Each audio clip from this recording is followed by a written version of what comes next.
Yeah, just look at all the African American, North American champions and how they're going out at a rapid speed. Vince McMahon does not care about black people. Also, and now the lasting impression of Hit Row is going to be them getting dissed by some Indians. Like they lost the battle rap. They lost the battle rap. They can't even respond. And speaking of battle raps, that track Top Dollar dropped after getting released was hot fucking garbage. That was horrible. He's super ugly. He's super ugly. Oh my god, that shit was. He already wrote it. It was already. Here it is. I am dead. I am fucking dead. That is great. This is why Romeo is the greatest producer in the history of producing, ladies and gentlemen.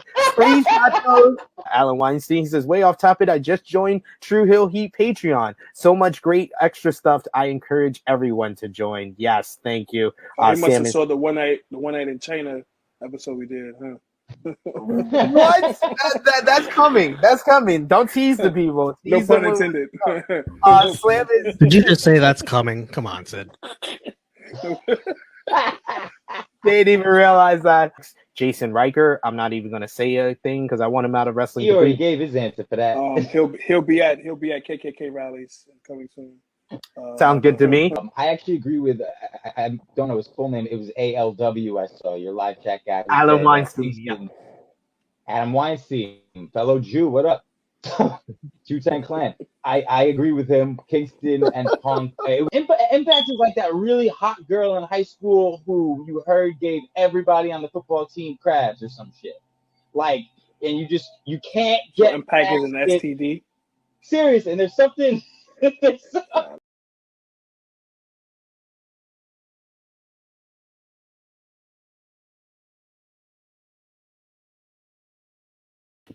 Sorry. We are live once again on the True Hill Heat YouTube channel. We are here for True Hill Heat 153 off the heels of Survivor Series 2021. We got so much to talk about with Johnny Gargano's contract expiring. We got AEW news as well as New Japan Pro Wrestling with World Tag League and Best of the Super Juniors. This is True Hill Heat 153.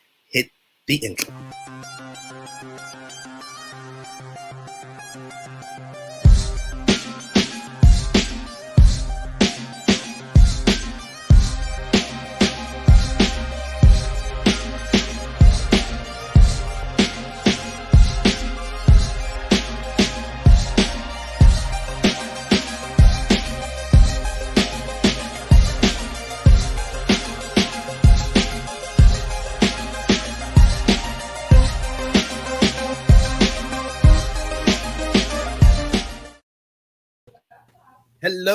Hello. It is me, your True Hill Phenom, SP3. We are live on the True Hill Heat YouTube, Facebook, and Twitter for True Hill Heat 153 Survivor Brooklyn.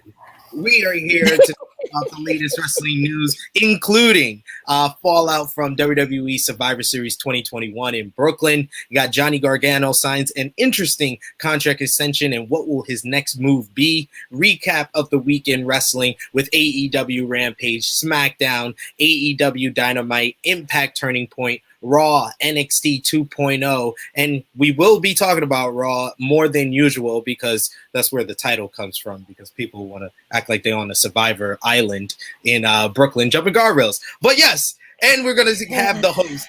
Every host is going to give their top 5 WWE pay-per-views of 2021 and much, much more. Of course, we have back with us the beautiful, the lovely Miss Chrissy Love. We missed you so much. Missed you guys. Hello, good morning, everybody. You said top 5 WWE events?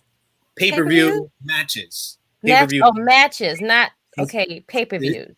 This is the end of pay-per-views in WWE with Survivor Series this past weekend. So now you can overall look at it and come up with your favorite pay-per-view matches of 2021.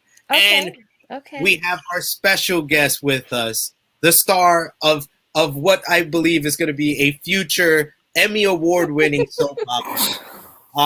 This man is doing work with the NFL, doing articles as well as podcasts. He is the co-host of Jarrett and the Bird podcast. He is a gentleman we were supposed to have a couple of weeks back on, but he is returning to us. He is Hook's #1 fan, Jarrett Bailey. You know, I do need to lay off Hook. He's starting to, I don't want to say he's starting to grow on me, but like, I don't know. He fits his role well. But no, I'm good. I'm happy to be here. It's always fun to, put football aside, talk wrestling. SB3, you and I we invaded the distraction with Jeremy a few weeks ago because Joe was on vacation. So it's good to see you again, Chrissy. It's good to see you. And see you. Yeah, so I'm ready to talk wrestling, and we'll see where it takes us. But yes, Hook. I know the last time I was on here, I gave Hook a lot of. I really went in. Several memes were created in the chat because of it that I still have. But yeah, I'm excited to be here, mate. Yes, we are very happy to have you back on the show. One of our personal favorites of the past year as we're winding the year down for 2021. Only 3 more True Hill Heat episodes after today. Miss Chrissy Love, how does that feel? How's 2021 been treating you on True Hill Heat? Great. As far as this gonna be like, we have 3 weeks left. That's crazy. It's insane how we flew by this whole year. We're still separated, but I figured we'd be back together by now, but guess not. Hopefully next year. But other than that, I'm excited to see what the end of the year is going to bring for us. Absolutely. And Miss Chrissy Love, I should inform you because me and Jarrett have shared the camera again since the last time he was on True Hill Heat, like he said, over on the Distraction podcast. And one of the biggest things from that podcast, in my opinion, Jarrett, was the fact that I had to teach young Jarrett here. Oh God. What American Online Instant Messenger is.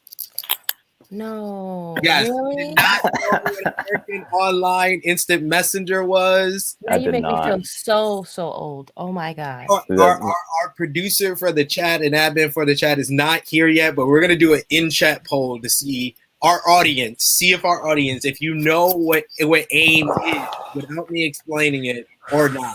I called it AIM on the show. AIM.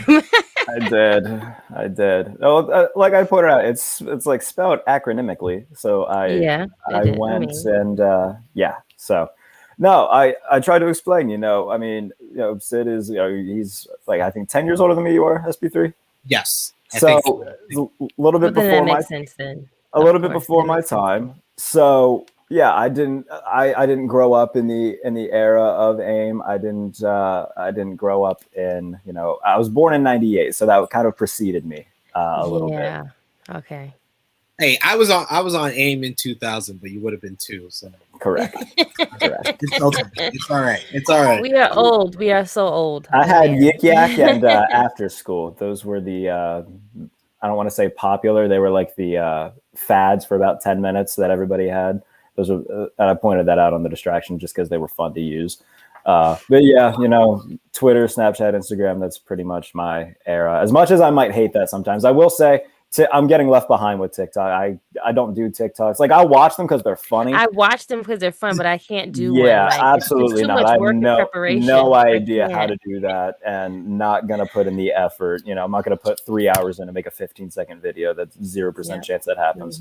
My wife has a TikTok. I do not. I said that's way too much work for me. I already got a lot of work. YouTube channel to deal with, but. That's what all of you are here for. We're going to talk about wrestling and more random stuff. That's how we're going to do here. This is going to be a fun one. Remember to drop a thumbs up on the video. Share this video with your friends. Of course, if you are new to the True Hill Heat YouTube channel, hit that subscribe button. Hit the bell to stay notified. We had a bunch of new subscribers this week. I think it was Nice. about just over 100 new subscribers this week from my appearance on Quizzlemania 42. So I want to thank everyone who is new joining us for their first welcome on our flagship podcast every Saturday, 11:05 a.m. Eastern Time. You can join us on the True Hill Heat YouTube channel. Great special guests like Jarrett Bailey. We got the beautiful, the lovely Miss Chrissy Love. Usually the resident True Hill alcoholic, Top Guy JJ. Shouts out to him. He will be rejoining us in 2022, so we have something to look forward to in the new year for sure. It's the holidays. He's working. Yeah, he's a busy man. You're running a store during the holidays, especially a retail store. You're gonna be busy.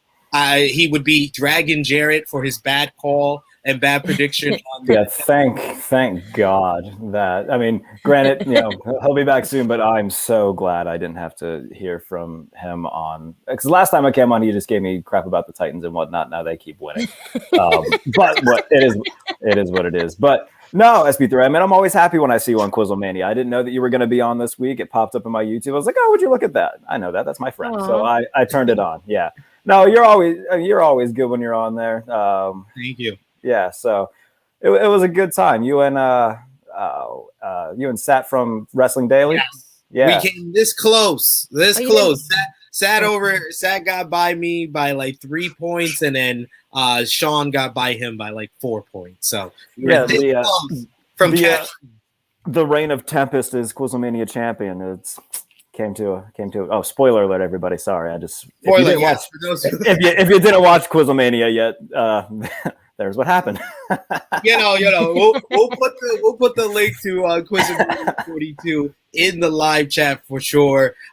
We want to also say this True Hill Heat is brought to you by our friends over at Warrior Wrestling and Power 4 TV. You get 1 month off Power 4 TV by using the promo code HEAT. Some of the best independent wrestling in the UK over on Power 4 TV, as well as from the past, as well as the present. And the UK independent scene is just back up and running. So there's a lot to get out of Power 4 TV. And of course, a reminder, we want to hear from you guys in the live chat. True Hill Heat is interactive. We want to hear from all of you. We got a lot of our elite good eggs in the live chat here. Vala B saying how it is. True Hill Heat crew. We got the Negro Buck Nick Jackson taking a pop in from work.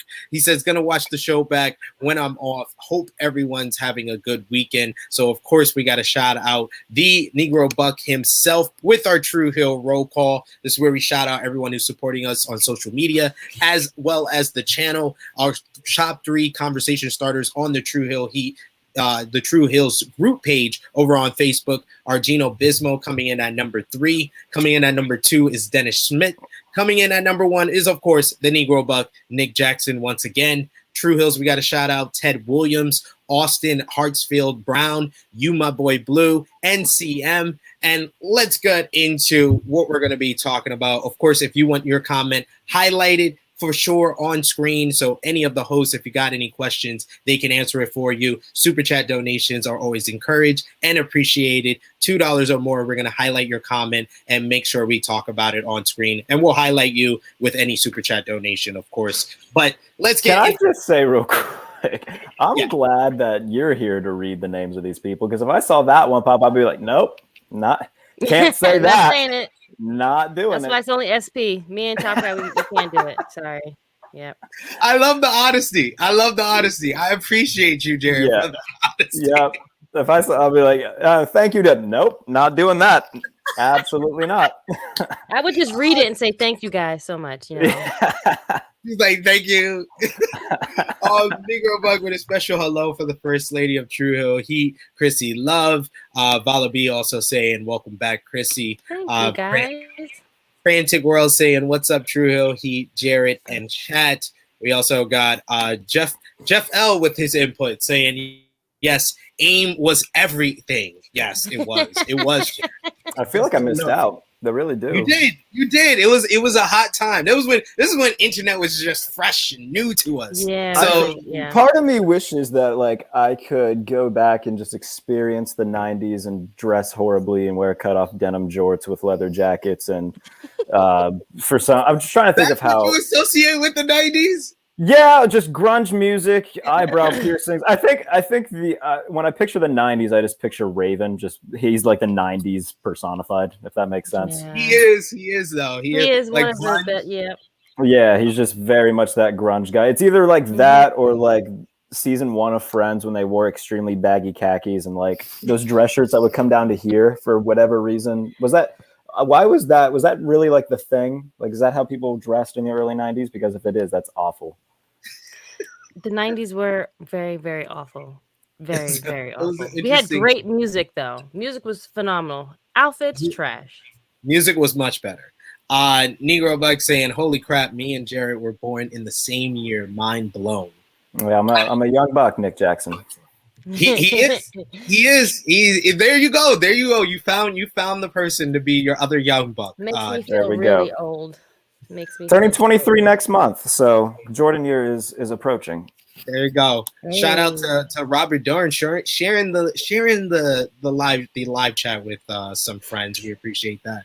CM saying, make sure to like, folks, get more eyes. We always appreciate you, CM. That's why we shout you out, because you're one of the elite good eggs. And then Vala B saying, to be fair, SP3 doesn't say my name right, but I don't care. Oh. At least he's Yeah. honest. At least he's honest. If you Oh want to man, sound it out, I'm sure. Right, I'm about to say, send a WhatsApp message saying your name, Yeah, and then I swear we will that's- never get it wrong ever again. Absolutely. Put it Yeah, in the no- live chat. You don't have to super chat it or anything. absolutely no disrespect to you, May, but I would fail that with flying colors. That's hard. At least Jared, I make I love effort. Jarrett's Shawn Michaels earring that he has on. You know, every time so I went to get my hair cut a couple weeks ago, and the lady who was cutting my hair, I don't know, she's probably like her mid-40s. First of all, she was definitely hitting on me, which is flattering. But she want that young thing. Hey, apparently, man, these Pittsburgh hairdressers. Anyway, You want that young thing back? she said that I reminded her of George Michael. The amount of people on Twitter who say that, like Mike Tanier, he covers the NFL for Football Outsiders, one of my mentors in the industry. He sent me a picture of George Michael and Jeremy Renner, and he's like, "If you combine these guys into one, You know you'd have True. you." And I laughed really hard. Oh So, man. shout out Mike Tanier. Why is this the day that Romeo is late for True Hill? right? He's supposed to been like this. He's supposed to be getting these things together. These are gems right here. We gotta let him know when he pops in the backstage area. I'll let him know he has work to do immediately on this meme. But let's get into what we missed. We want to thank everyone for joining us once again. Put your thoughts on everything that we're talking about in the live We have chat. to talk about trash ass Survivor Series. Yes, we do, because I was there live. I experienced it all How live. is it live? It was very interesting. I got to experience with our boy, the producer in the number 1 seat, Baby Seth. I got to actually experience it with him, so that was nice. Oh, nice. Roman Reigns defeated Big E to win the main event of Survivor Series. It was a pretty good main event, 22 minutes long, with Roman Reigns getting the victory with the chop block and then the spear. We also had Becky Lynch defeat Charlotte Flair in a tremendous opener to the show. It felt like a real fight. It felt in a lot of ways. Becky getting the victory in this one, big time Bex with the win in Barclays Center, her home away from home of sorts. Team Raw got the victory in the 5-on-5 men's elimination match with Seth Rollins as the sole survivor over Team SmackDown. We also had Bianca Belair for Team Raw become the sole survivor, overcoming 4-on-1 advantage for Team SmackDown to win for Team Raw.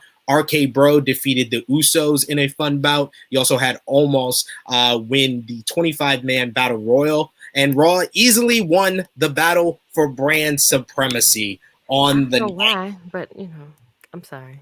Because that's what they were fighting for. That's the stakes. We all want the stakes. And the brand supremacy was won by Raw way before the main event. So the main event was basically useless, and SmackDown got one victory on the goddamn show.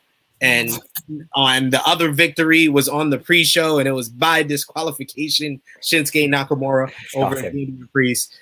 Yeah, I mean, I would have thought that they would have given it. I thought they would have given it to the Usos. I knew they was going to give the Soul Survivor ones, like the tag matches, all of those to Raw. But like the individual, like the Usos and RK Bro, I could have swore they were just going to give it to the Usos. And then, if we all knew Roman was going to win, that was like, that was a given. Like that was a gem that didn't even have been given to us, but it was a great match. But yeah, I didn't think they was going to shit on SmackDown like that. Like it was, and then the whole like dirty finishes and whatnot was like, come on, guys! Like these people are way better to give us a better match than give us shitty endings like this. It's a fair assessment to say the least. Jarrett, what was your match of the night? What did you think of Survivor Series overall? I mean, I didn't watch all of it. I did go back and find a stream of the Becky Charlotte match. Becky Charlotte match is good. Great. But I don't know, man. Like every year we do this thing where we, to quote Adam, since we brought up Quizmated, quote Adam Blampied, it's hilarious when he gets angry in his little videos. And he's like, yes, the time of year where we put all storylines on hold for the battle of brand supremacy. It's hilarious. No one cares. Like Xavier Woods said something about having like the winning team be entrants like 26 through 30 in the Rumble, the losing team be 1 through 5. I think that would be cool. Like give it some sort of stakes. Yeah. So, that's actually good. I think that's really good. So like even if it's not that, give it something to some type like of meaning. Yeah, like I don't know if they still do it. I'm not tuned into baseball that much, but like the MLB All-Star game, like the winner of the All-Star game, that league would have the advantage in the World Series. Like something like that where like, people can get into it, people can like at least like nobody cares about your red shirt or your blue shirt, especially when half the people wearing red shirts were wearing blue shirts 3 weeks ago and half the people wearing blue shirts were wearing red shirts 3 weeks ago. Like who cares? No one cares. And so I don't know, like if they did it before the draft, I think people would have been more invested. But since like 4 out of the 5 team members on Raw were just on SmackDown, and 3 out of the 5 from SmackDown were just on Raw, like it just takes away, like no one cares about it. But I don't know. Big E and Roman was also really good. Like no one expected a bad match from those two. Right. No. I don't know. The Bianca thing, like, yeah, good for Bianca, but it just made the SmackDown's women's roster look stupid. Like, the 4-on-1 thing was dumb. Like, if they wanted to do a spot like that, like, I would have liked to have seen it come down to, like, I don't know. Shawn Michaels did it at Survivor Series once where he had 3-on-1 odds, came back to make it 1-on-1, and then he lost. Like, do something like that. Like, make her look strong, but also don't make the entire SmackDown's women's roster, which is getting more depleted by the month, it seems, because WWE's favorite thing is releasing talent. I know we're not trying to get into that right now. I'm sorry. But I don't know, man. Like, it made an already thin roster look weaker. And then we had an egg. There was... oh my God. Yeah, you know what? I didn't even bring up the biggest storyline from Survivor Series, the 2 biggest storylines from Survivor Series that center on one man. And yes, I am talking about Dwayne "The Rock" Johnson. It was the 25th anniversary of his debut at Survivor Series 1996. The WWE celebrated that by doing several vignettes, several of them fooling our producer, Baby Seth, on multiple occasions. Every time he said he heard "if you smell," he looked up and he was like, "Damn, it's not him." Mm-hmm. It's not him. He's not gonna come. He's not. It's like, he's not coming. it's like the son who's at home waiting for dad to get home. Every time he hears the door, oh, it's just my sister. Mm-hmm. Oh, it's just mom coming back from the grocery store. It was one of those like stories, but that's how WWE was, because they did a 4-hour tribute show for a guest of honor that did not show up. And to add on to that, they promoted his Netflix film Red Notice, which centers around a Cleopatra egg. And apparently Vince McMahon received the real egg. Is that what this damn thing's from? Yes. Yes, from the movie. The movie was actually pretty good. I was really upset that they actually. It's Ryan Reynolds and The Rock. Of course, it was good.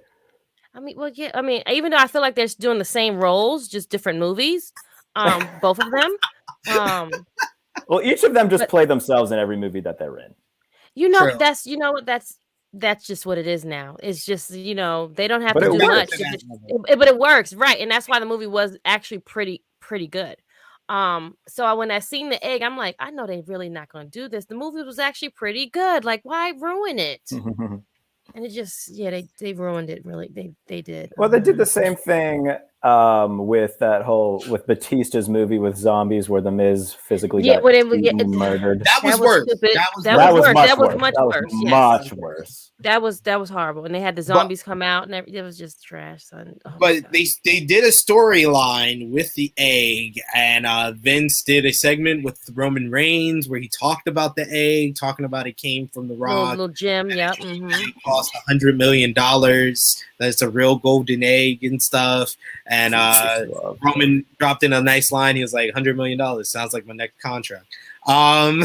Nice little line there. And then later on in the night, it was another segment with Adam Pearce and Sonya Deville where the egg was missing from his office. All that security. Vince never left his office, but someone stole the egg. We will talk about the conclusion of that on Raw, but why do you I don't even know how to even go about this. Jarrett, what do you think about WWE's now in movie promotion in storyline that seems to be going on over the last couple of months? It's gonna get to the point like when WCW had RoboCop and stuff like that. Like, it's so dumb, man. Like, WWE is like, they're trying to be cool. Like, they're like that parent who thinks that they're hip, but really they're just holding on. WWE is the walking embodiment of the song 1985 by Bowling for Soup. That's what WWE is. It's just not good. Tell them how you really feel. That's my thoughts. Tell them how you really feel, Jarrett. Tell them how you really feel. We got a super chat donation here from Valabi. My weekly True Hill Heat ROH fund deposit. Don't sweat my name though. I like the way you say it, but ask SRS. He says it right. I will get it right eventually. I'm sure I will. I have faith in myself. But yes, we appreciate your donation to the ROH fund. Yes, folks, we are still on the way to buying Ring of Honor and saving it from its doom. All right. That's what we're news to me. Frantic World says the end the golden egg was stupid. That is correct. Bill's Mafia, STF, kind of echoing what Jarrett's saying. I don't watch any WWE anymore. Everything went downhill as I predicted. Marcus 8915 says WWE pretty much turned Survivor Series into Clash of Champions. In a way, I guess I understand where you're coming from. Yeah, it's just champion versus champion matches pretty much the whole night. Josh, True Draw Josh saying MLB doesn't do it anymore, unfortunately. Oh, wow. There you go.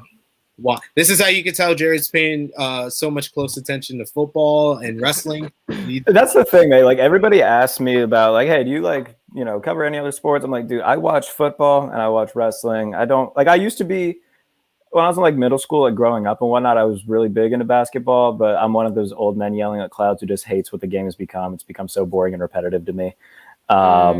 Baseball, once from April till May, I'll watch baseball, and then after that, I'm just no. I do watch the golf majors though. I do like golf majors. Outside of that, it's football, it's wrestling, and then there's not a whole lot else. So sorry, everybody who wanted me to get into a tangent on some other sport. I'm just not gonna. Sorry, guys. Frantic World with a good comment here saying WWE is becoming 2000 WCW SMH. I've been saying this for 3 years now, ladies and gentlemen. I just want to. He has been. Since 2018, since Ground Jewel 2018 to be exact, with DX versus Brothers of Destruction. It went downhill after that. You're right. That didn't happen. We don't acknowledge the fact. I do acknowledge that because that's where my theory has. There's a video on this YouTube channel that is WWE is slowly but surely becoming WCW, And I said it then. I will say it here. It's my prophecy has been becoming fulfilled as time goes on, it seems. I'm just saying, we've got the Lucha Brothers and the Young Bucks tearing it up in a steel cage, one of the greatest tag team matches of all time. And the WWE, I don't think I can name 3 like actual tag teams on their roster. No, Like, I got RK Bro, I've got the Usos. I can name you 2. You're getting Street 2. Profits. There you go. There we go, Street Street Profits. I'm sorry, Street Profits. Yeah, I'm sorry, Street Profits. They do the swag like nobody can. It's in the bags because they got it. Yeah. Yeah, I would have said Hit Row, but WWE told them to piss off. Thanks, WWE. One of the coolest things about your company, you told to get out. Before we get into the wrestling from last night, Jarrett, I do want to ask you, because we didn't have you on last week. Sure. We haven't had you in the last couple of weeks. We didn't have Chrissy Love on last week. What was your thoughts on the latest batch of WWE releases? But since we haven't seen you in a couple of weeks, Jarrett, what was your thoughts on the 2 batches of releases that we got this month?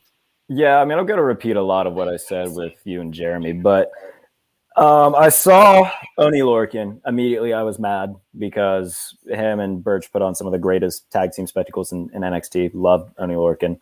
Then I saw Keith Lee, and I was, how do you mess up Keith Lee? I don't get it, man. Like, so I just don't know what they're looking for in the wrestlers anymore. And Keith Lee was fantastic. I get that Karrion Kross, like, a lot of people were like, it was kind of a 50-50 crowd with Kross. Like, either they were really in on him or they just didn't like him. Regardless of that, like, he had one of the coolest entrances in NXT, had a great mouthpiece. Then they bring him, and don't get me wrong, I love Jeff Hardy, but having him lose to Jeff Hardy when they weren't doing anything with Jeff Hardy didn't make a lot of sense to me. So yeah, man, like, it's disappointed but not surprised. Again, I think Denise Salcedo updated her list. I think it's 79 wrestlers released in the past year by WWE. It's 80 now this year. It's 80. Yeah. Well, there you go. So they've literally released like a roster and a half full of talent. Like, it's just surprising. Like, I just find out that they just have all these people on their books. I was like, they just got like literally like 200 people that they have no idea what to do with. And now, like, people that could have helped develop a strong mid card are gone. And people that they could have developed into main eventers like Keith Lee or Kross are gone. Gargano's contract is still a weird situation. I know we're going to talk about that. But yeah, it's just everything going on with NXT along with releasing everybody. Like, it's so weird. Like, if you would have told me at the beginning of the year that Braun Strowman would be gone, Bray Wyatt would be gone, Keith Lee would be gone, like, Nia Jax is gone. So Mia Yim and Ember Moon are gone. Like, oh my god. Tegan, stop saying names. I'm just gonna get angry. Like, it's just so many really good, and a lot of these they're gonna land on their feet. Like Ember Moon, Mia Yim, Keith Lee, at least one of them is a slam dunk to go hang out with Tony Khan and be in AEW. Ember Moon and Mia Yim, if you're Tony Khan, those are 2 musts, because as much as they're trying to build that women's division in AEW, like, don't have a lot of main event women in AEW. So if you insert Ember Moon and Mia Yim, you already brought in Ruby Soho. Tay Contact seems to be doing really good. Riho's getting another push. That's great. Love Riho. So they're starting to get a little bit better, like Jade Cargill as well, Thunder Rosa and Serena Deeb. Like, they've got a handful of really good ones. You throw in Ember Moon and Mia Yim, you got a really deep women's division. So it's annoying, man. But at the same time, like, when it happens, like, as soon as I see Sean Ross Sapp start tweeting, oh, hey, something's gonna happen. I'm like, great. When he puts out the prophetic tweet, more contract releases, you know it's coming. You know it's coming. And you said if I would have told you at the beginning of the year all those names, what if I told you the last time you was on our podcast that they would let go Isaiah Swerve Scott?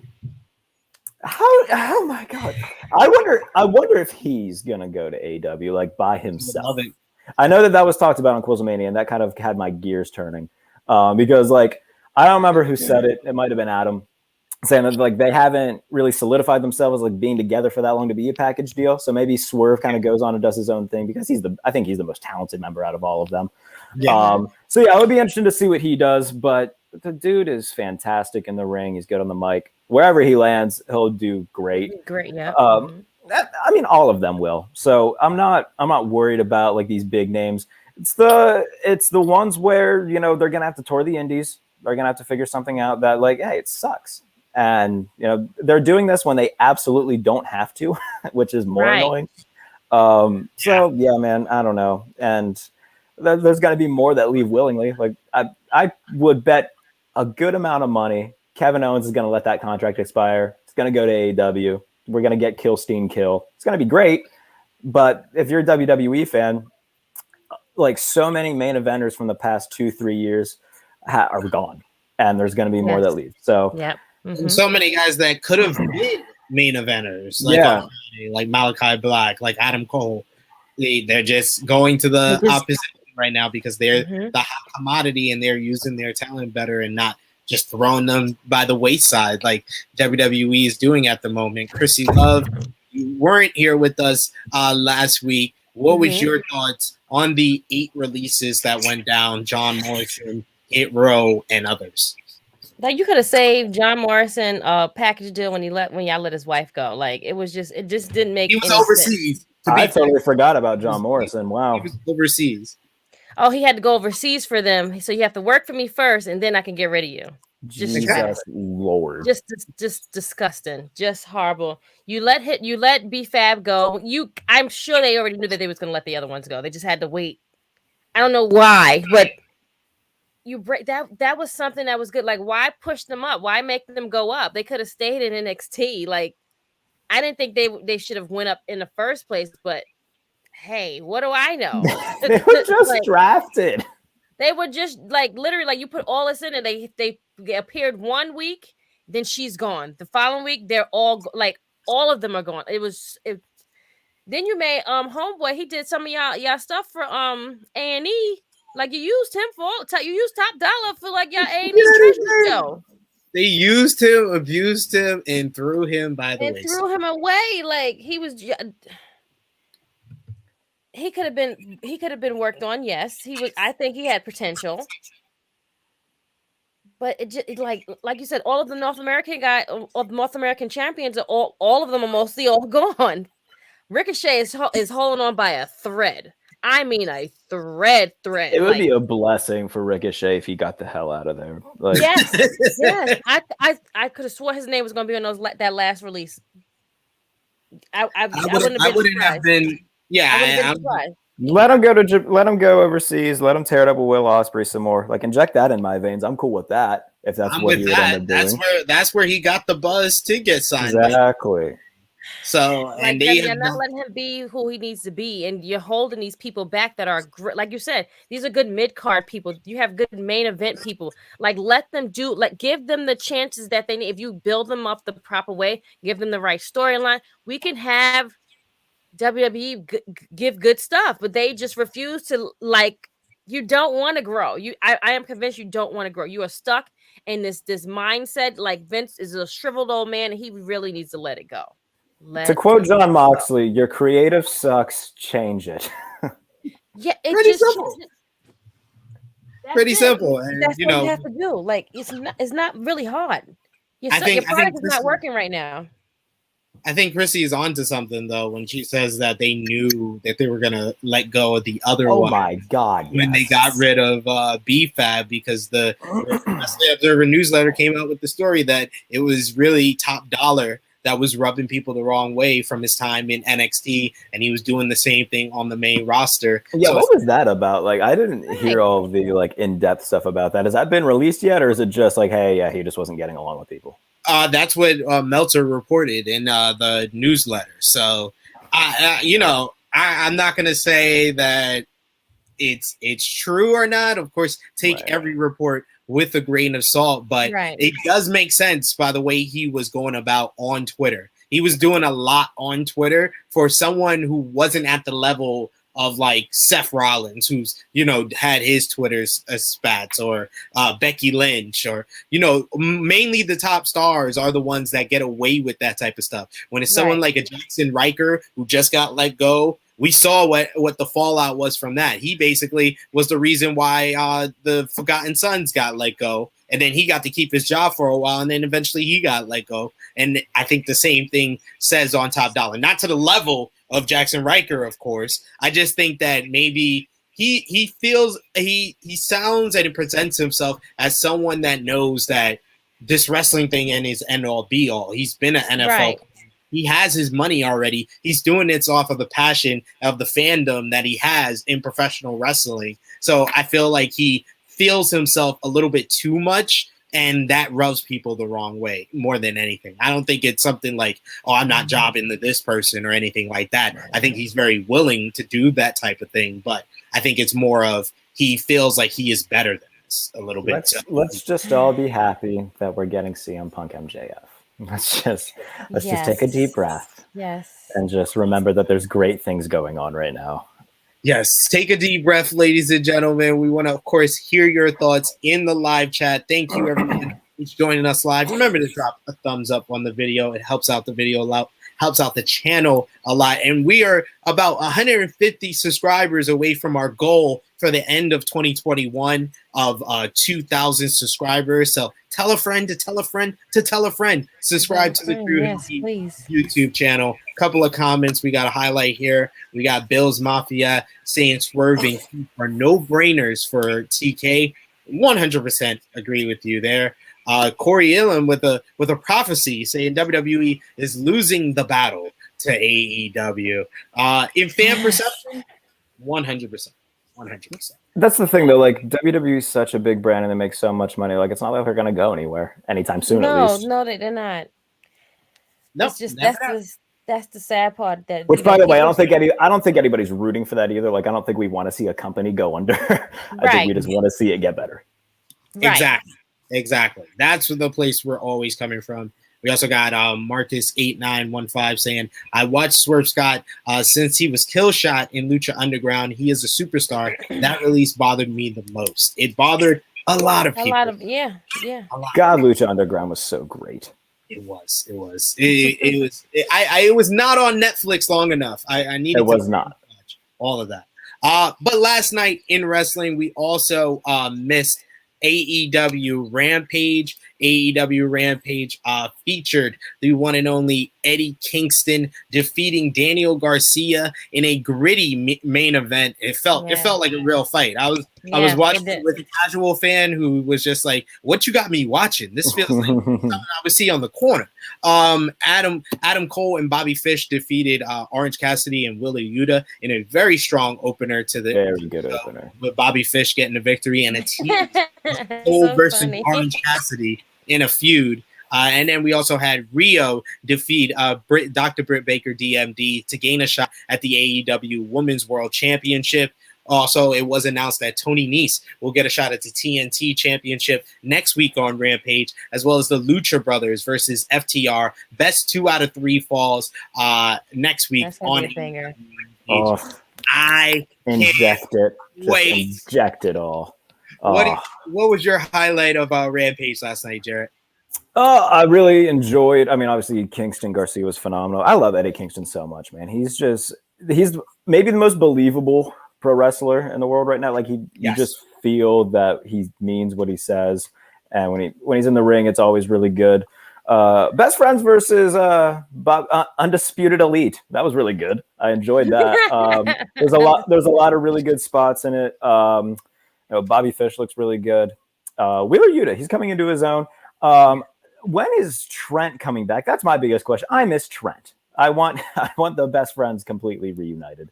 I believe he was hurt. He might still be. He's hurt. He's hurt. He's going to be out for I think maybe a few more months or a few more weeks. But yeah, I feel like I just remembered that we just got him back in like February after his first injury, and now he's out again before the end of the year. It's sad. Yeah. But no, I mean, I'm always going to be a big Britt Baker guy, not just because she's from the city that I'm staring at right now, Pittsburgh. But she's just great, and I love Riho. People forget first ever AEW Women's Champion Riho was. I'm glad to see her getting another push. She might be 98 pounds soaking wet, but damn it, she can go. She's great. I'm excited to see that match when it takes place. I will say, I hope that this TBS title thing gets going a little bit more. Like, I feel like they hyped it up to begin with, but it's kind of being flat. underplayed. Yeah, it's been a little bit flat. Just put the title on Jade, let her go on a run. And I think it's been providing good matches. Matches have been incredible. I'm not saying the matches have been bad. I just feel like he's like the build up, the hype of it. Yeah, like the build up and the hype of it isn't to what I expected. But I think I applaud AEW because the biggest criticism of them, I would say, has been their booking of women's wrestling. And Tony Khan has been very outspoken about that, especially when it came to the NWA Power thing. Like he got literally pissed off about that. Like, I sent how many people over there and paid them to do this? Nobody's giving me credit. Sorry, nobody gives me the credit. Nobody gives me any credit. So credit to them because they are trying hard to. There's not a lot of promotions that have like a mid-card women's title, so credit to them for that. That's great, and it's helping a lot of people shine. I'm glad that the women's division, it's slowly but surely getting better. And Britt's, she's at the very much cream of the crop for that. So yeah, man, like a good show last night. A lot of good storylines going on in AEW right now. I was pleased. So I'm glad that Adam Cole and Bobby Fish are working together. That's absolutely going to lead to something between Cole splitting from the Elite, and it's going to be awesome. So wrestling's not hard. If you tell us a story, we will go with you. Like, come on, they're doing it so well. Why can't the other place? No, because they're not in the wrestling business, folks. That's you're right. They're in the entertainment. There you go. Chrissy got it. We gotta go to the other show that was on last night, WWE Smackdown. The other show. The pre-show, the Rampage. Brock Lesnar's suspension was lifted, and he will be appearing next week on SmackDown after Caleb Braxton was given the task of coming up with a source and coming to the bottom of the rumors that Brock Lesnar was lifted. Sami Zayn did win the Black Friday Invitational Battle Royal to earn a shot at the Universal Championship, last eliminating Jeff Hardy, who should have been Jeff Hardy. Yes, he seemed like he was on the verge of winning. And he was in his hometown. Like, how did you mess that up? They always do. Charlotte Flair pied Toni Storm. Not once, but twice. I'm sorry. Go ahead. Sorry. Yes, ladies and gentlemen. I know some of you will get excited by that sight, but that is besides the point. Chrissy Love, what did you think about SmackDown last night, and what stood out to you for better or worse? So, okay. We're going to be the pitch team to tell Toni Storm that Charlotte is going to pie you in the face. Not once, but we're going to do it twice. And Toni Storm is supposed to just stand there and do nothing. Just nothing. Like, I am just like, when I'm sitting there watching it, yes, I'm like, so you're not going to fight? Like, you're not even going to like try to throw something back at her? You stand there, you let her throw another pie at you and have shaving cream all in your hair now. Because that's the shit that was in there. It wasn't really pie, whatever. Yeah. So, and then it would have been like this if it was real. Hello. Mind you, this is the leftover shit from the match that they had with now Angel. It's leftovers for leftovers. Leftovers for leftovers, correct. So now you have the stuff from Angel and what's the other man's name? That's Rick Boot, right? Yeah. Ugh. So they have their Thanksgiving leftover match that, Pat McAfee clearly like messed up a bunch of times, which I feel like he does it on purpose so that we can laugh. And then like irks Michael Cole. However, this is just like, where are we going wrong now? They're already depleting the women's roster for SmackDown. They're making them look like trash at Survivor Series. So now we bring Toni Storm, who is a great person, to rival Charlotte, even though they're both heels. I mean, no, Tony's a face on the main roster. Is she really? Yeah. Okay. Apparently, I don't see apparently it. so. Apparently I don't so. see it.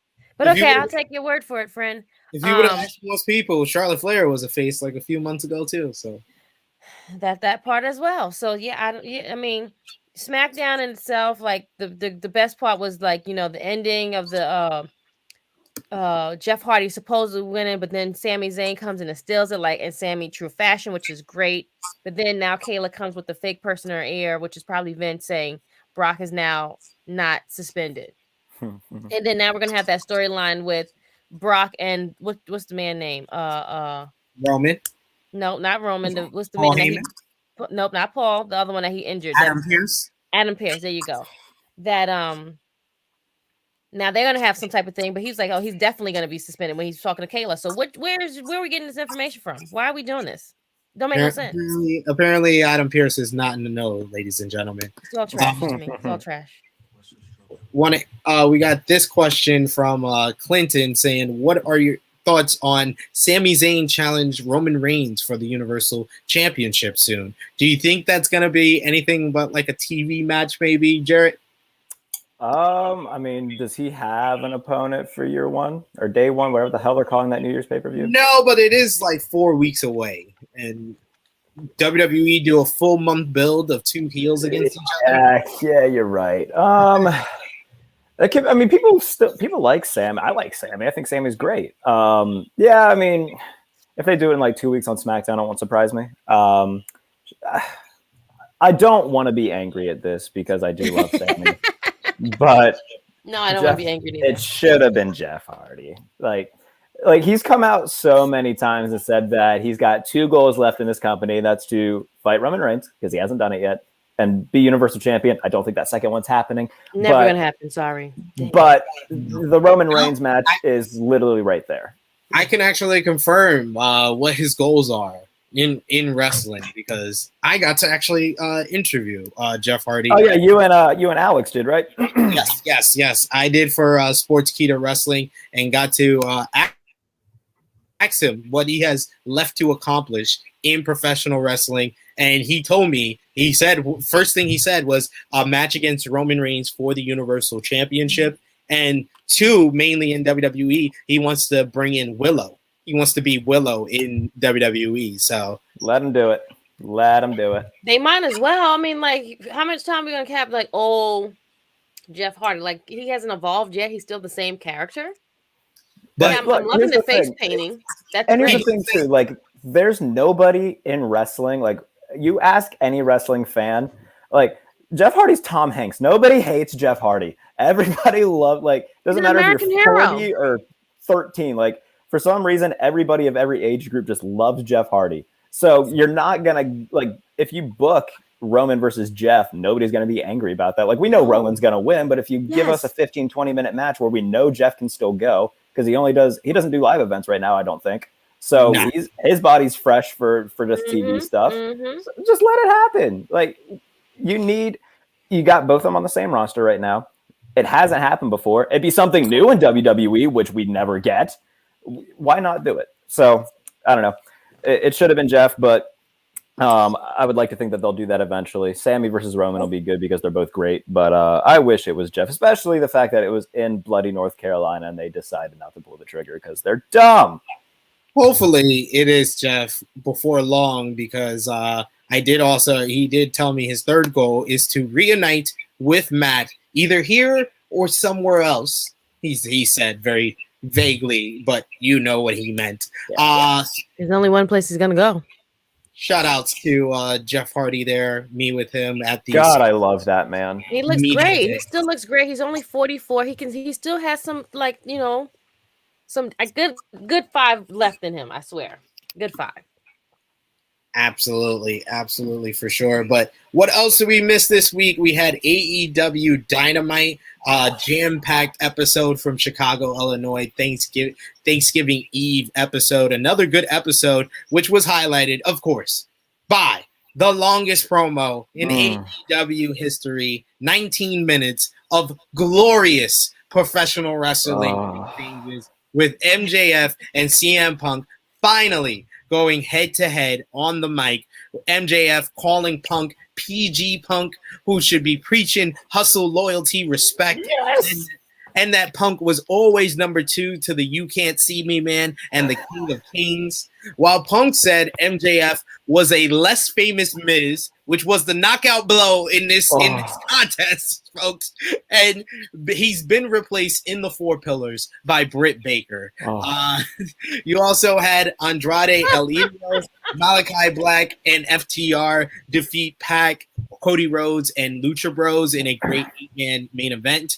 Bryan Danielson beat Colt Cabana and another member of the Dark Order he's destroyed. After the match, Hangman Page confronted Bryan Danielson. They had a nice promo exchange as well. Another smoking hot feud for AEW, leading to a brawl between the two men before Bryan ran out.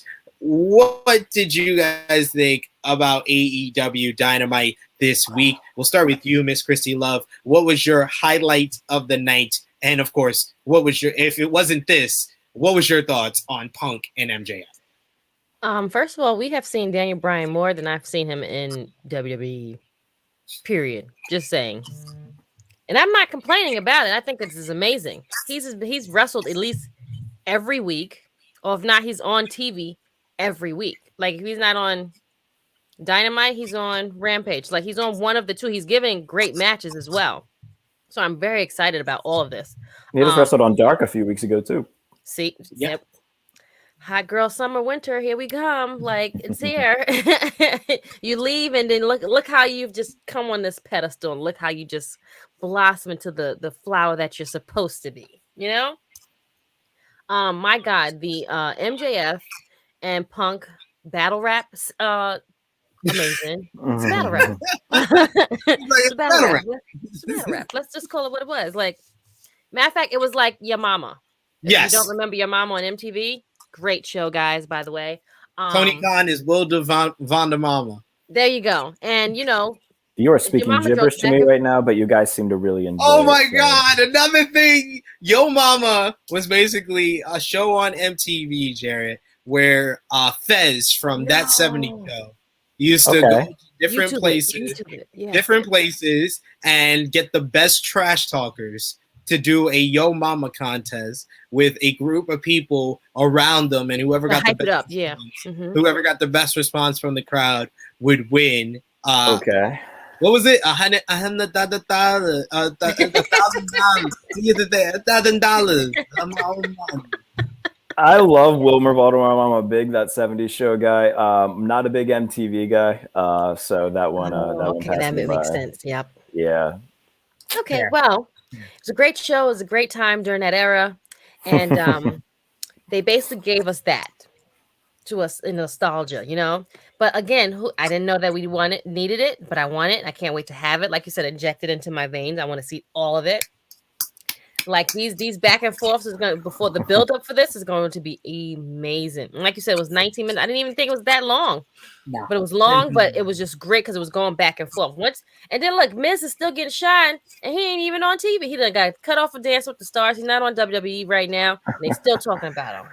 Miz got a bigger chant here than he ever got in WWE. Yeah, it was fun. Jarrett, who did you think won round one between MJF and CM Punk? Oh, I don't care. They could have done that for 2 hours. We're putting you on the spot. You got to pick. I know it's a 10-9 round. It's a very close round, but who won round one? I might give it to MJF just because, we already knew he was a great talker, but the fact that he can go toe-to-toe with Punk and nobody will question it, that's just even more just adding to his already great prestige. He's only, 25? My God, he's going to be doing this for a while. But they could have done that for 2 hours, man. That was orgasmic. I needed a cigarette afterwards. It was phenomenal. Did they not know what they were going to say to each other? I hope that's AEW doesn't have scripted promos. We know that much. But I'm sure there was a backstage meeting between the two. They were like, okay, I'm going to say this. You can kind of rebuttal that. And then we'll just keep going back and forth. So, but the You Can't See Me Man, the King of Kings, MJF brought the heat. It was great. But CM Punk saying, you're only going to be number one if Tony Khan has a daughter and you marry her. Mother of God, man. The entire thing was just, It's the Vince Amazing. meme where like he falls back in his chair, like it just keeps getting progressively better. He was like, motherfucker, like, it was phenomenal. And look, this is something that we've wanted since Punk got back. AEW is very like credit to AEW for being patient and not just rushing into all this stuff. Like they let it build, they let it say like, yep, get excited, we're doing Punk MJF now. Like they're like, come on, you wanted it, you don't have to. Here it is. But I mean, look, everybody wanted this, and it hasn't. Like this is just promo number 1, guys. Like this is the first one, and they gave us that. So God in Chicago. Which was God only knows what else they have left in the chamber. Like I love the subtle WWE references. Like they didn't say John Cena, the "You Can't See Me" man, King of Kings. Like we know who they're talking about, but it's just great. And I don't know, Punk with all of his subtle shots. Like I mean, he did name drop the Miz. That's fair. And very much subtly, saying, yeah, good luck. If you marry Tony Khan's daughter, then maybe some nepotism will come into play. Seen that happen before. But dude, it was everything I could have hoped for and so much more. And I'm so excited to see this thing blow up, whether it's at Revolution or Winter is Coming. I think they're going to try to save it for Revolution just to keep giving this thing a ton of build. I mean, to answer this question here, Marcus, if you were booking, would you have Hangman versus Danielson at Winter is Coming or drag it out up to Revolution? I would go in the middle with that feud. I think that feud is really good right now, so I wouldn't blow it off in 2 weeks at Winter is Coming. I would try to get that until Battle of the Belts on January 8th. The Punk MJF, I want that dragged out to a pay-per-view. I want that dragged out to 2024. Just never end it. Just keep it going. I want it dragged out to Revolution. You can give me Punk and Wardlow at like Winter is Coming, and then Punk and Sean Spears at Winter is Coming, then Punk and Wardlow at Battle of the Belts, and then eventually Punk and MJF at Revolution. That's how I would do it with that feud. That's the feud you need to drag out a little longer. Bills Mafia giving round 1 to CM Punk. I also give it to CM Punk because he had. There's no wrong answers to this. Yeah. No, it's really not. No wrong answers at all. There's the knockout blow with the TK's daughter line, but there's also the low blow with the less famous Miz, because that's the victory right there for CM Punk. He cheated to win, but he won at the end. That's fine. And then the crowd was like, "Oh!" Like everybody in the they show like a bunch of people in the crowd. They're just like, "Holy shit, he said that!" Like it's a little peek behind the magician's curtain. Oh, dude, it's great, and it's everything that we wanted. It's the Rosie O'Donnell line was also very good. That was awesome. I was selling out Madison Square Garden while you were marking out to Rosie. Yeah. And saying that he still has a poster of him on his wall. Okay, maybe Punk did win. Now that I think about it, he just really went in. It was basically like fucking Machine Gun Kelly versus Eminem. Like Machine Gun Kelly, he did well. He did well. He had a good track or two. But he's versing his idol. Like all the idol got to do is, hey, you're my biggest fan. Like, what are you talking about? That's all you got to do at the end of the day when it's teacher versus student, basically. It's phenomenal. Everything about it was good. I do want to say Bryan Danielson. Heel Bryan Danielson is awesome. He gets to be a little bit more sadistic in the TV 14 land of AEW, which is good. I'm enjoying this. Dodging the buckshot. Everybody was kind of waiting for it, and he just kind of scurries out of the ring. Like, I love, like, he has the perfect balance of badassery, smarts, and like somewhat cowardice, like escaping and just kind of like stroking his beard and laughing. Like, oh, it's great. I love prick Bryan Danielson. Sorry. It's good. American Dragon is the best Bryan Danielson. I will not have this debate with anyone. I'm tired. Oh my goodness. Why? This is also referenced the go away heat question. I screamed QT Marshall whenever that question came up, and we had CM Punk versus QT Marshall. Like, no disrespect to QT Marshall. I'm sure he's great behind the scenes. Sure, he does excellent stuff. I hate when he's on TV. Like he wears a bowling shirt to the ring. He just looks like an idiot. Like no disrespect. He QT looks like Mark. he's supposed to be working backstage. He looks like that uncle who works the grill, and when you bring over your girlfriend, he keeps looking at her, and he's like, "Yo, Uncle He Keith." looks at her up and down. He's like, "Let me see that dress. I want to see the back material." He he holds the hug in a little bit too long and rubs the back. I'm like, okay, Uncle Keith, like, fuck off. Like, Jesus Lord, I'm leaving. Like, I don't know, man. I definitely understand it, and I even said it was a little too long for my taste as well. But he's got go away heat. We also, what we missed this week was WWE Raw in Brooklyn, which the biggest story was nothing to do with anything going on in the ring or the storyline. Of course, it was a scary incident with a fan tackling Seth Rollins following his beatdown of Finn Balor. Queen Zelina and Carmella defeated Nikki ASH and Rhea Ripley to win the WWE Women's Tag Team titles. Queen Zelina winning in her hometown. You had Austin Theory was revealed as the one who stole Vince McMahon's golden egg, took a selfie with it. Then he returned it. Vince was so impressed with him stealing the egg that he granted him the WWE title shot that he originally said was going to go to whoever revealed who stole the egg, which was Sami Zayn. But he instead gave it to Austin Theory because, as Vince says, no one likes a snitch. And Big E defeated Austin Theory after Austin Theory got distracted by Seth Rollins and Kevin Owens fighting on the floor. Chrissy Love, what was your thoughts on let's talk about the biggest story, of course, which is the scary incident with the fan tackling Seth Rollins. Did you catch it on camera? Did you see it afterwards? What was your response? And how did you think WWE and, more importantly, Barclays Center security handled this situation? Security's trash. But that's nothing when we have it in our neck of the woods of Brooklyn. But anywho, I'm not going to trash my borough. But I saw it after the show because the cameras, remember, all that stuff happened once everything will stop rolling. So I love live shows because you always can see what happens after the taping is over. So, thanks for our good old handy phones and cameras, we can see all that stuff right away on Twitter, IG, and on Facebook. So amazing. Thanks, guys, whoever was doing that. But that person is trash. I hope they go to jail. I hope they don't have a great attorney because what you did was stupid. And you wanted like 2 seconds of fame to do what? Your ass was all out. Like, you're dumb. It's just stupid. Like, what was your gain? Like, were you high? I don't understand. Like, what was the purpose of it? What did Seth Rollins do to you? Basically what happened to him, Chrissy. Okay, go ahead. Do it. You should have said that first before you asked me. Okay. Don't laugh, because I might laugh. But this gentleman, which I will say his name, I don't want to give him any publicity, but I will say his name. Elijah Spencer, 24 years old, from Brooklyn.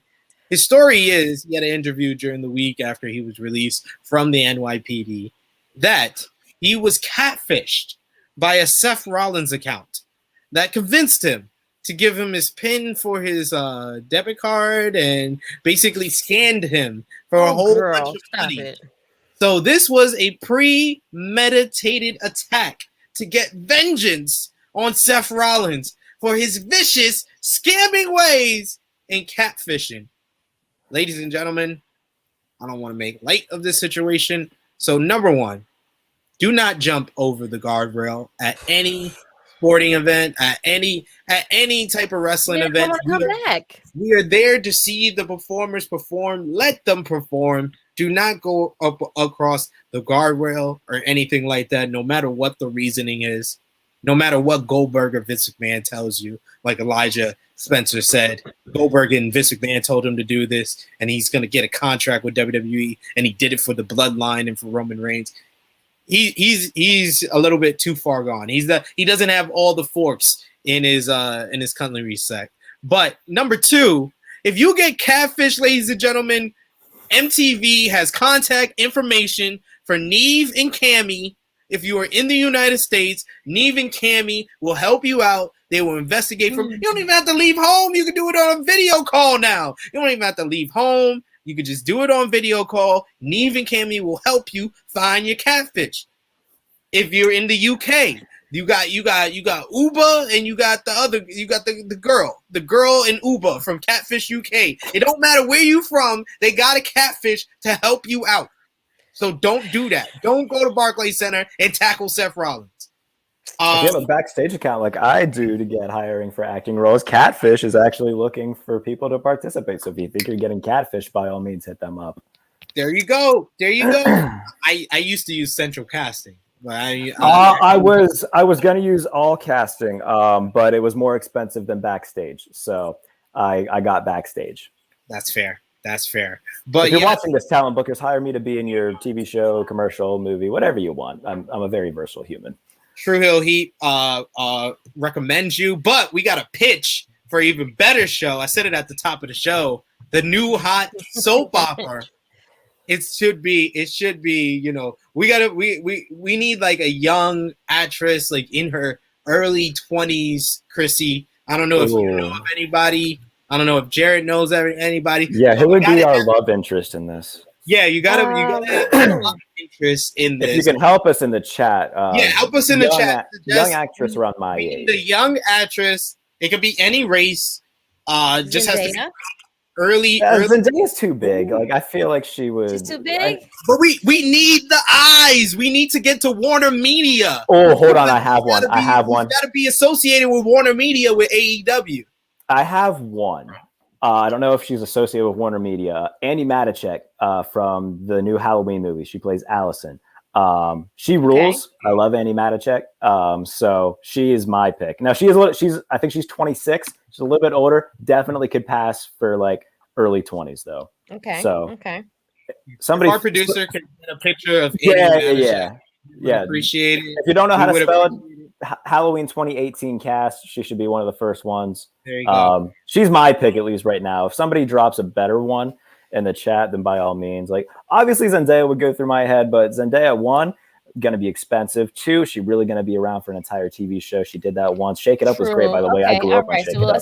Let me look. Okay, let me see. Hold on. Yeah, we will do our information here because we're coming up with a soap opera starring Jarrett. Jarrett is in the lead. Jarrett, you're gonna be the good one.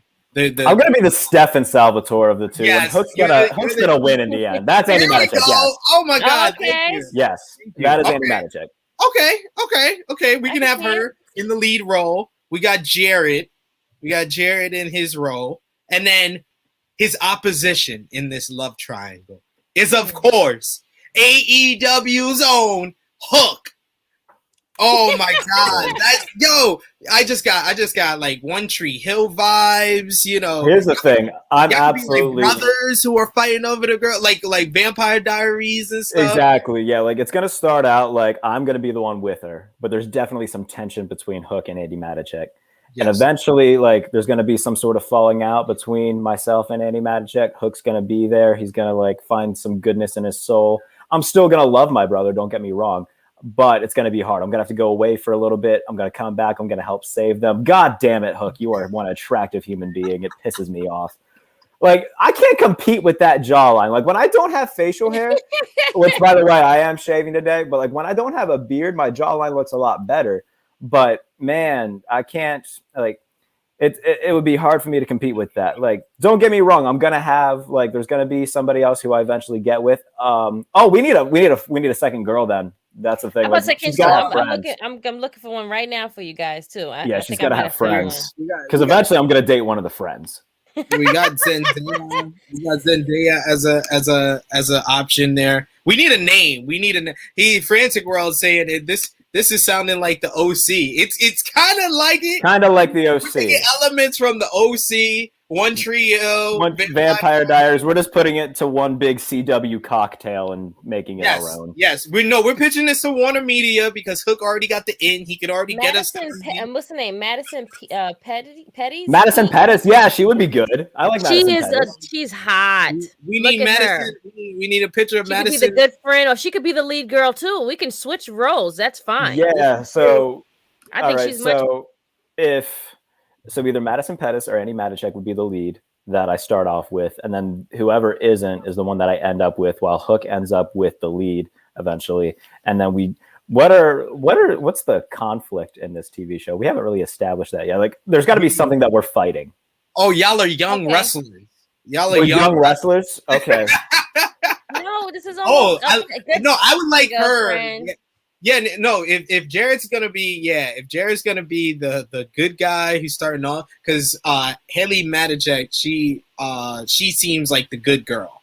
So Hook is the bad guy. He should wind up with the good girl. She looks like she could play the badass chick. Okay. She's a Lovey Simone. I forgot what show she's in, but she's a good one too. She's only like 22, and she's a good. Hold on, she's diverse. Madison Pettis kicks ass. We just got Bill's Mafia pitching the ending to the show. Hooks ends up with all of them. Absolutely not. I gotta have something good. God, that's perfect. You can't do that. That's perfect. Here's the thing. Like, I get it. Hooks definitely got that more vibe to me. But y'all see my Instagram, y'all see my Twitter. I roll with the leather jacket. Right. I got the cool tattoos and whatnot. Like, me and Hook. We had George Michael earrings. I got.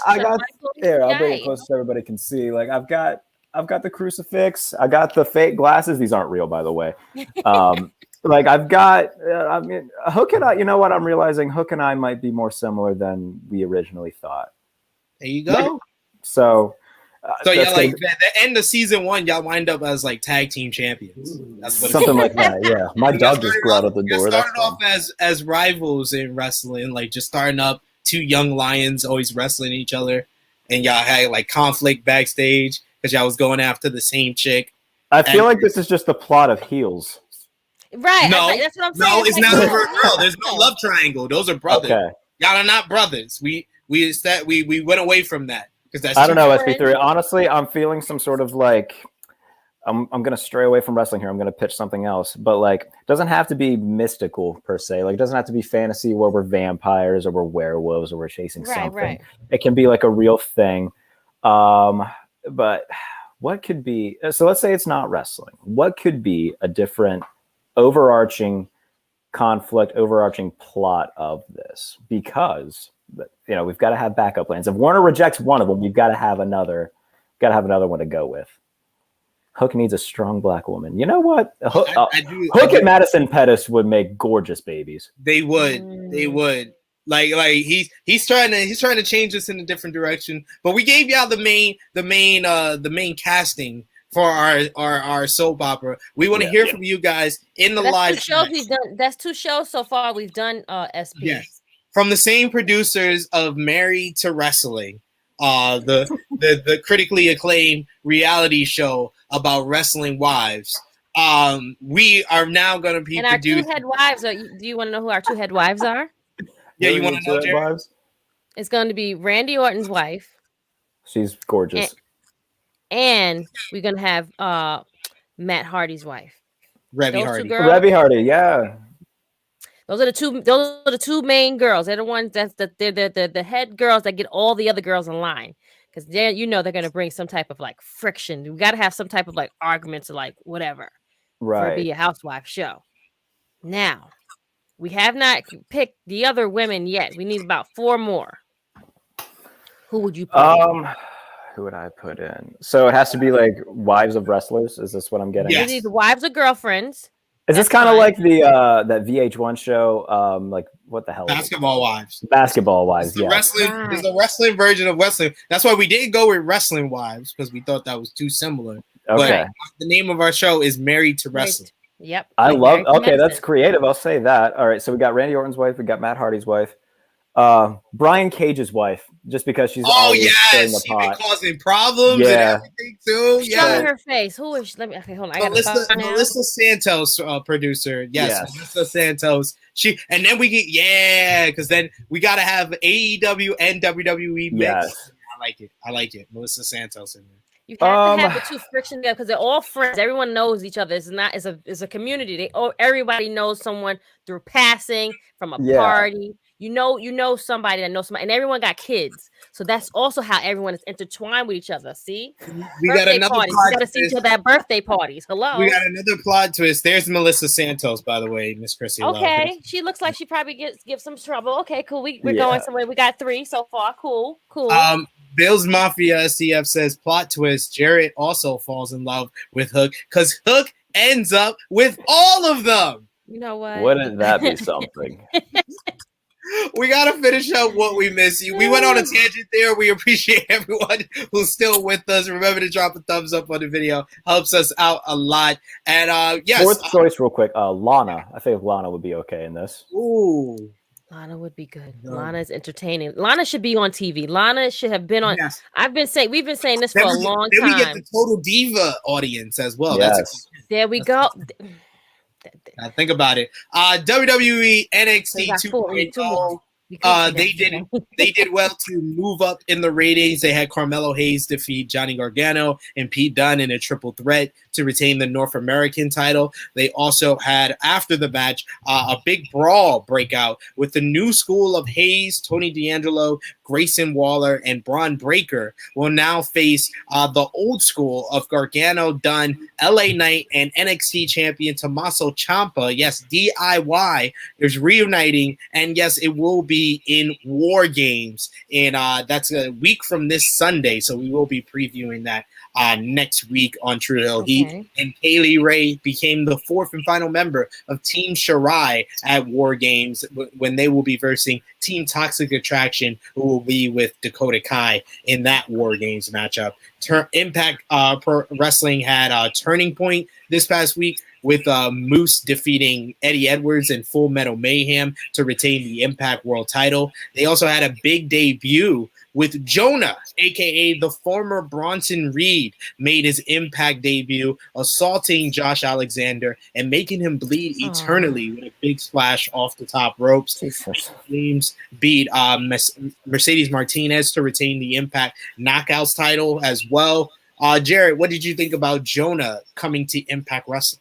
Yeah, I mean, that's a big get for them. I think he's going to do great there. He was just in somewhere in Japan. Was it New Japan or was it Noah? He was I was going to say he had just appeared for them not that long ago. So, yeah, I mean, good for him. I think everybody was kind of surprised when Bronson Reed was released, or maybe you weren't because that's how everything goes there. But, no, he's great. I'm excited to see what he does in Impact.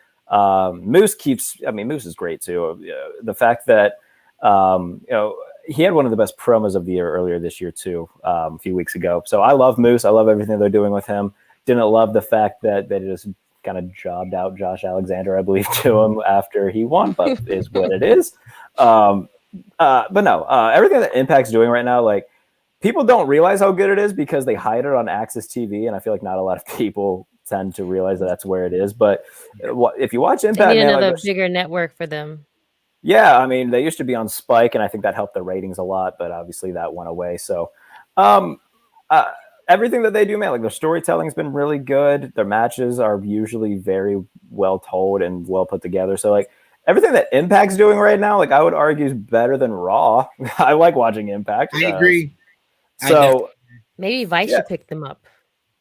Somebody should. They need a bigger Vice network. Be bad. I mean, they got MLW though, so I don't want their network there.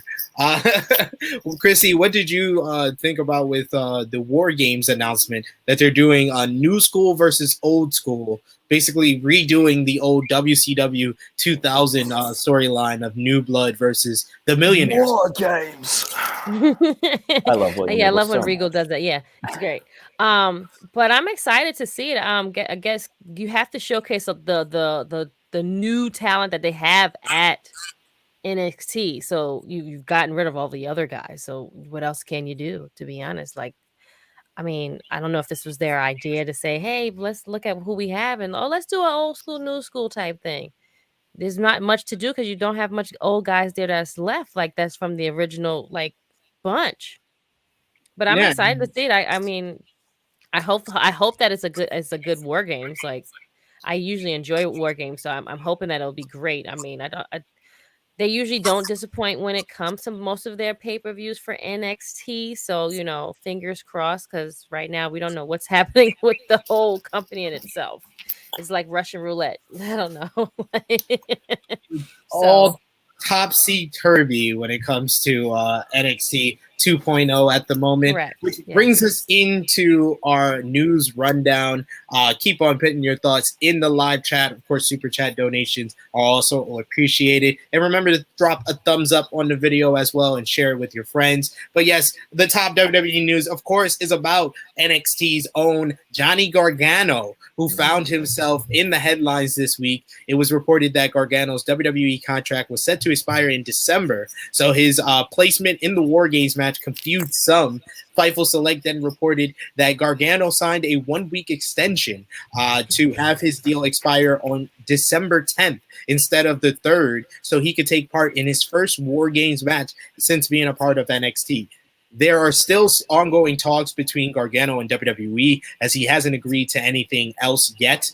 People in WWE reportedly praised Johnny Wrestling for being willing to extend his deal when he probably have other people trying to sign him. And this is similar to how Adam Cole handled the end of his contract, although he eventually made the decision to leave the company. Jarrett, what's your thoughts on Johnny Gargano signing a 1-week extension? And is that a sign that he is thinking about leaving WWE? Yeah, I mean, you took the words right out of my mouth. This pretty much mirrors what Adam Cole did, staying around for, I think Cole stayed around for like an extra month after his had expired. So, I think once we found out about his contract expiring, everybody was saying, yeah, there's no way he's sticking around. Like, why would he? Right. So I don't think he's going to stay around. I don't think there's a reason for him to, especially if the end game is setting him to the main roster. We've seen how they treat former NXT guys up there, specifically the ones that are still there, whether it's Ricochet or guys that have been released, like Buddy Murphy, or Malachi Black. Like guys like that just don't seem to find the success up there. Like even Shinsuke Nakamura, like yes, he's IC champ, but his run on the main roster has been so damn underwhelming. So. If I'm Gargano, I'm looking at previous histories of guys. You can throw Andrade in there as well. Like it's if I'm Gargano, I'm looking at that. I'm looking at the fact that there was rumors that they pitched Adam Cole to be Keith Lee's manager. There is no reason for me to believe that I would succeed at that next level. It's not about not believing in himself. I'm sure Johnny does. It's just the fact that, okay, WWE doesn't believe that guys like me can be main event draws. I'll head over to AEW, hang out with my old buddies, Bobby Fish, Adam Cole, do something there. Maybe Kyle O'Reilly joins him. I don't know what his whole thing is right now. Maybe there's a lot going on. I don't think he returns though. I think that, his 1-week extension pretty much tells the story. Like, yes, I'll come back for this. I want to partake in War Games. We'll put on a hell of a show. After that though, I'm probably sayonara. So if that's the case, I don't know. I mean, NXT contracts, usually the clause there is a 30-day non-compete. I don't know if his is any different. No, he'd be letting his contract expire. It's like So yeah, he could appear whenever. I mean, Adam Cole appeared a month after his final NXT match.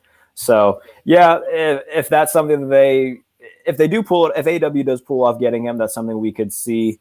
It could be as soon as. Would Battle of the Belts be soon enough for him to appear? Yeah, January 8th. Yeah. So that could work.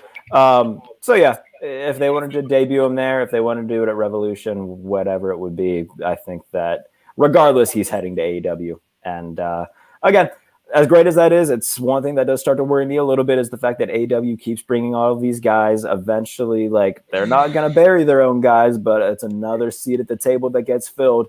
But they have done a really good job of still pushing guys like Orange Cassidy, pushing guys like Darby Allin, MJF, their homegrown stars, Jungle Boy, Sammy Guevara. Like their pillars are still very much a big part of their plans. Like they haven't taken them out of the fold. But then you've got guys like when Lance Archer comes back, when Brian Cage has been very outspoken about his role with the company. There's going to be people that start to get a little bit frustrated, I think. But they've done a good job of it thus far. Like they haven't, turned it into Impact or TNA, late 2000s TNA where they main evented a show with Mick Foley and Sting. Granted, sure, that was. I mean, I'm on record for enjoying that match. I didn't mind it. I didn't mind Yeah, it. but My nephew loved that match. He was live there for that. So exactly. So like, it's not to say that they didn't put on good stuff, but the fact that they kind of put younger guys aside to bring in, these older talents. But AW's done a good job at not letting that get in the way of letting their homegrown talents shine. So hopefully, if and when Gargano does appear, they continue that trend. They don't push guys to the back burner. So we'll see. I do think that that's where he ends up, though. You guys also forgot to mention that they're also having a baby. yes. So they're having a baby also, and it's also like trying to figure out, okay, what's my next move now that I'm going to have a family? What can I Stressful time for do? Johnny. Right. So it's like, now what are we supposed to do? Are we going to stay here and like kind of like go with the flow, meshing with everyone else, like hide behind people, or are we going to like go on where I know I can either make money, be on TV more, get more exposure, and then travel other places as well? So I mean, I want to say more exposure because WWE has a platform that's the biggest in wrestling. But yeah, I can see him more being like, I'm more willing to take my paternity leave for a company where I feel my status, my place is safe than I would with WWE, who just fired someone because they took a mental health break. That part. And speaking of Johnny's pregnant wife, Candace Larae, the Wrestling Observer newsletter reports that Larae has a contract that was originally set to expire in May. However, it's believed that WWE will likely add time based on how long she's been off of television due to her pregnancy. If they do that, it will add time to her deal, and which could potentially not expire until sometime in 2023. So it seems like it's going to be a big decision year for 2022 for the Gargano family, no matter how you slice it. Fightful has reported that on November 20th, WWE filed 2 new trademarks, including for ECW and another for the name Sophia Cromwell. Sophia Cromwell is a ring name, but it's unknown who it will be for yet. And of note, it is that the ECW trademark is for software for the creation of mobile internet applications and client interfaces. And then our final WWE news note is that Edge will be returning to WWE for the first time since Crown Jewel, or as I like to call it, Sweet Saudi Money 6, and this Monday on Raw. AEW news, the Wrestling Observer newsletter reports that AEW Revolution is rumored for the first weekend of March next year, 2022. The likely date will be March 6th at the Amway Center, the Amway Arena in Orlando. If that date is chosen, there won't be a live Rampage on March 4th, as AEW typically does before pay-per-views, because there is a concert booked at that arena. AEW will either have to tape Rampage that week or hold it at a different venue. And then AEW also announced the date for their Battle of the Belt special. The company announced on this week's Dynamite that the show will take place on Saturday, January 8th in Charlotte, North Carolina. The theme show was confirmed by Tony Khan after full gear, and tickets went on sale today at 10 a.m. Eastern Time. Jarrett, what do you think is going to be the main event for Battle of the Belts? I don't know. Like, I'm confused by this concept. Is it gonna be like just every title's defended, every champion's in action? Basically, that's what Battle of the Belts used to be. It used to be all the titles are defended. Okay. I mean, they could do Danielson and Page. They could, if they already have that match, and let's say that Page wins. Maybe they do Adam Cole versus Hangman Page. Which, I mean, if they want to do a fun storyline, and Tony Khan, this is yours to keep. If they eventually want to have Cole win the title in Omega's absence and kind of become this leader of the elite, and then when Kenny comes back, Cole just feels like, well, look, you've been gone. I've been holding this down. Right. You got a story right there between Kenny Omega and Adam Cole. Whoever you want to play the face, it will more than likely be Kenny in this situation. Since he's coming back, and the elite are still going to be, the bunch of great douchebags that they are. I think that would be a great story where you could have, Kenny return, expecting like this great reception from the elite, and then be like, Adam's been doing okay, man. Like, you might have to take this backseat role. and then Kenny having to, like, if he wants to break out the cleaner persona where he's like, bitches, y'all forgot who I am, that would be great. So something like that, I'd be okay with that. But if they want to make it Danielson versus Page, kind of carry this till January, that's cool with me. Regardless, it'll be great. I'm sure it will be. In terms of the tag titles, I think this whole thing with FTR is kind of played out. I think that they need to find somebody else to do it with. I think next week is the blow off with the best 2 out of 3. Yeah. So, I mean, they don't have a shortage of tag teams in AEW. They've got a lot of them. So, if they wanted to do something like the Acclaimed, like, can we find, like, let's give them a tag team title match against the Lucha Brothers? Well, they had one. They had one a few weeks ago on Rampage. I think it's going to be Jurassic Express at Battle of the Belts, because that's what they tease. I think that's going to eventually lead, though, to the Christian heel turn. That's going to happen, man. It's going to happen.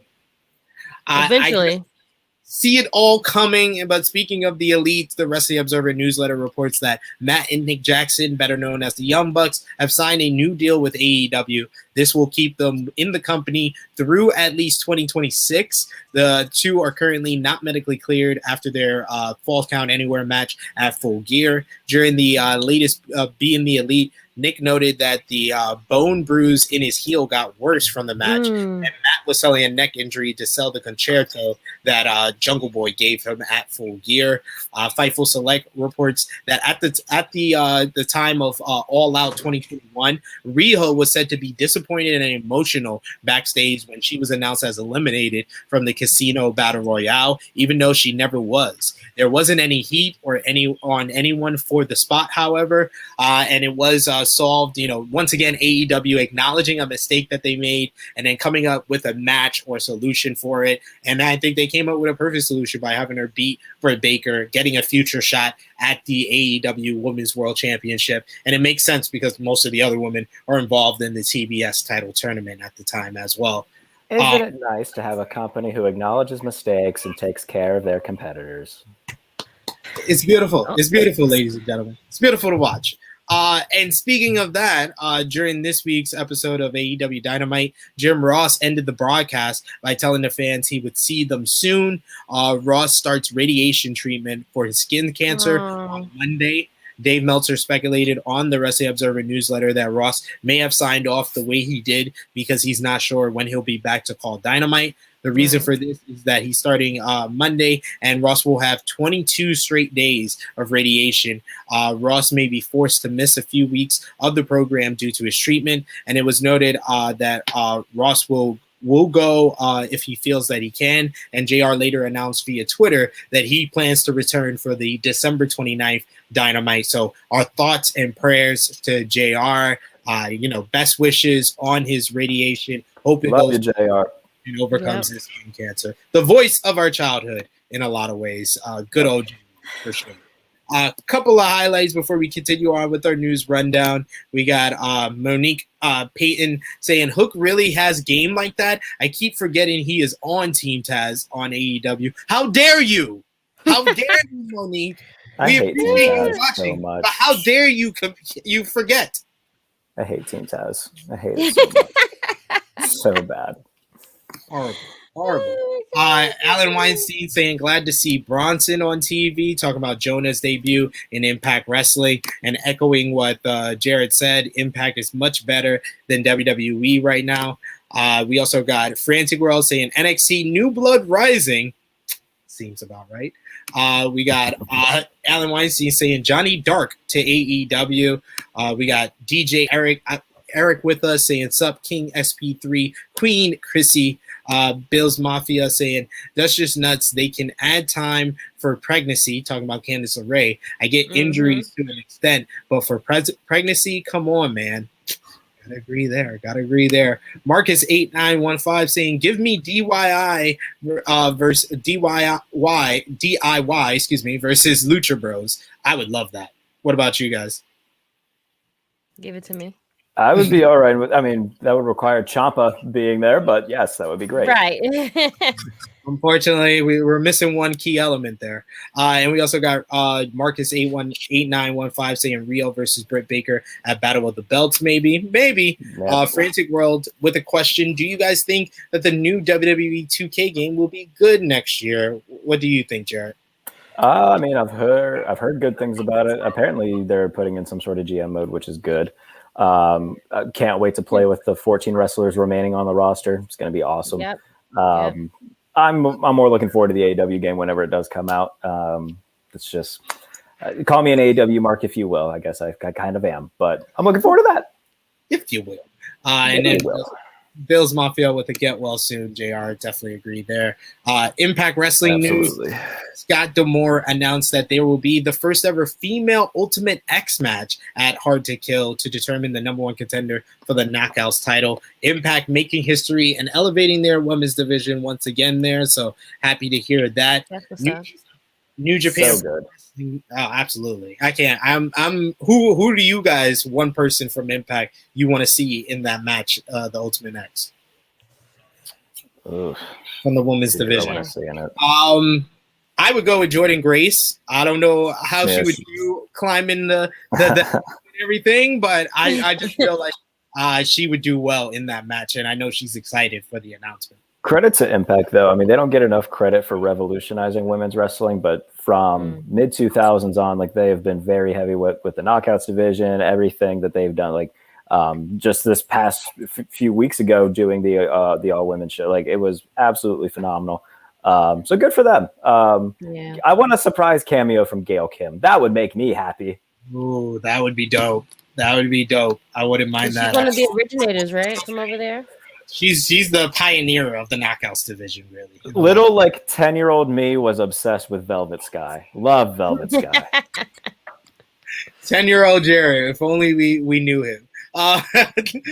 New Japan Pro Wrestling News. Best of the Super Juniors 28. Show is in the lead with a 4-1 record, 8 points. Kanemaru with 8 points just behind him. So they're tied up for the top spot.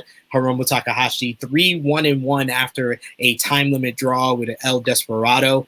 World Tag League 2021 has Tetsuya Naito and Sonata at 4-0 with 8 points in the lead. Dangerous Techers, the heavyweight champions, Zack Sabre Jr. and Taichi, 3-1 with 6 points. Hiroshi Tanahashi and Toriano also with 6 points as well. New Japan Pro Wrestling announced a number of additional matchups for the upcoming New Japan Pro Wrestling Strong Nemesis TV tapings. And New Japan has confirmed another big addition for the show in Eddie Kingston will be stepping through the Forbidden Door to be in action for the event. Kingston will be stepping into a New Japan ring for the second time in his career, just coming off of New Japan Strong that will be debuting tonight, where he'll team with Jon Moxley to verse Minoru Suzuki and Lance Archer. And New Japan Pro Wrestling announced that the promotion will be competing with Pro Wrestling Noah for Wrestle Kingdom 16 Night 3 on January 8th, 2022. During the press conference at the Midtown Conference Hall in Tokyo, Japan, New Japan Pro Wrestling announced that New Japan Pro Wrestling versus Noah card will be a worldwide pay-per-view in support of Japanese Red Cross. Penta, glad to see you. The upcoming event will be presented worldwide on pay-per-view in English and Japanese on ABEMA, and subscribers for New Japan World will be able to watch it 7 days later on demand. And then our final news notes added to new NWA Hard Times 2 pay-per-view on December 4th. So we'll be previewing that next week. NWA World Heavyweight Champion Trevor Murdoch will defend against Mike Knox. ROH World Tag Team Champions, the OGK, Mike Bennett and Matt Taven will verse Aaron Stevens and JR Kratos. So a lot of big matches. You also got the grudge match, Nick Aldis and Tom Lattimore. In an interview with Fightful, Jonathan Gresham opened up about ROH, saying that he learned of ROH's hiatus and his loyalty to the company. He said, and I quote, "I didn't know. I got a phone call from a close buddy maybe 30 minutes before we had the Zoom call with the whole roster, and they said, geez, Gresh, I don't think this is going to be a good call. We had a discussion about it, and it ended up being true. It wasn't a good call. I didn't have a heads up besides the one call from my buddy. Everyone who knows anything about me knows that I am on this boat until it sinks. My contract will expire in December, but even with no contract, I am loyal to Ring of Honor until the end. So it seems like he's very adamant, and of course he'll be in the ROH World Championship matchup at Final Battle. The pure title matchup at Final Battle, end of era, is now the tagline for the event. Appropriate. ROH pure title champion, pure wrestling champion Josh Woods will defend against Brian Johnson. We also got a new report from Fightful Select that says that Contra won't be seeing any more action as a group in MLW. Fightful reports that the group has been put on hold for the time being. Also from MLW, Alex Kane and Calvin Takeman's feud is expected to be a big part of MLW storylines for the first part of 2022. Alex Kane just became the MLW National Openweight Champion this past week on MLW Fusion Alpha. And then Game Changer Wrestling, in the big news of the week from Independent Wrestling, they announced that their event, The World on GCW, has officially sold out the Hammerstein Ballroom. The company will be making its debut in New York City venue on January 23rd at 8 p.m. Eastern Time. And they have announced that Eddie Kingston, the Briscoes, and others will be on the card. So big news from Game Changer Wrestling. I know me and a couple of the True Hills, including Chrissy Love, go pop in her GCW cherry at the Hammerstein Ballroom. I am planning on it. Yay! Yay! You got tickets before it sold out. Yay! We got a super chat donation from Slam and Sammy Joe saying, waiting for Guluda to make her American debut. I probably said that wrong. I'm bad at pronouncing things in this episode. So sound it out for me in the comments. Julia. There you go. There you go. That's correct. Yeah, my producer just messaged me as well. That's Julia. Yes, I'm waiting for Julia to make her American debut as well. Thumbs up. But yes, we're gonna finish things off with some pay-per-view, WWE pay-per-view year in review. Actually, all the major pay-per-views from WWE and AEW are done. We're gonna be coming down the tail end of 2021, as I said at the top of the show. 3 more episodes of our True Hill Heat flagship podcast on a Saturday remaining for the year. You got next week. You got the 11th and the 18th. We're taking off, of course, for Christmas and New Year's Day, and we'll be back. Can I interrupt for 1 second, SB3? I do have to make a quick phone call, so I'm going to hide myself, and I will be right back. Not a problem, good sir. You have time to think about your pay-per-views, too. I'm going to give Chrissy Love a chance to think about it as well as we do pay-per-view year-end review for WWE. But I want to make an announcement as well, Miss Chrissy Love. We're bringing it back 3 weeks' time. It's coming back. The True Hill Heat.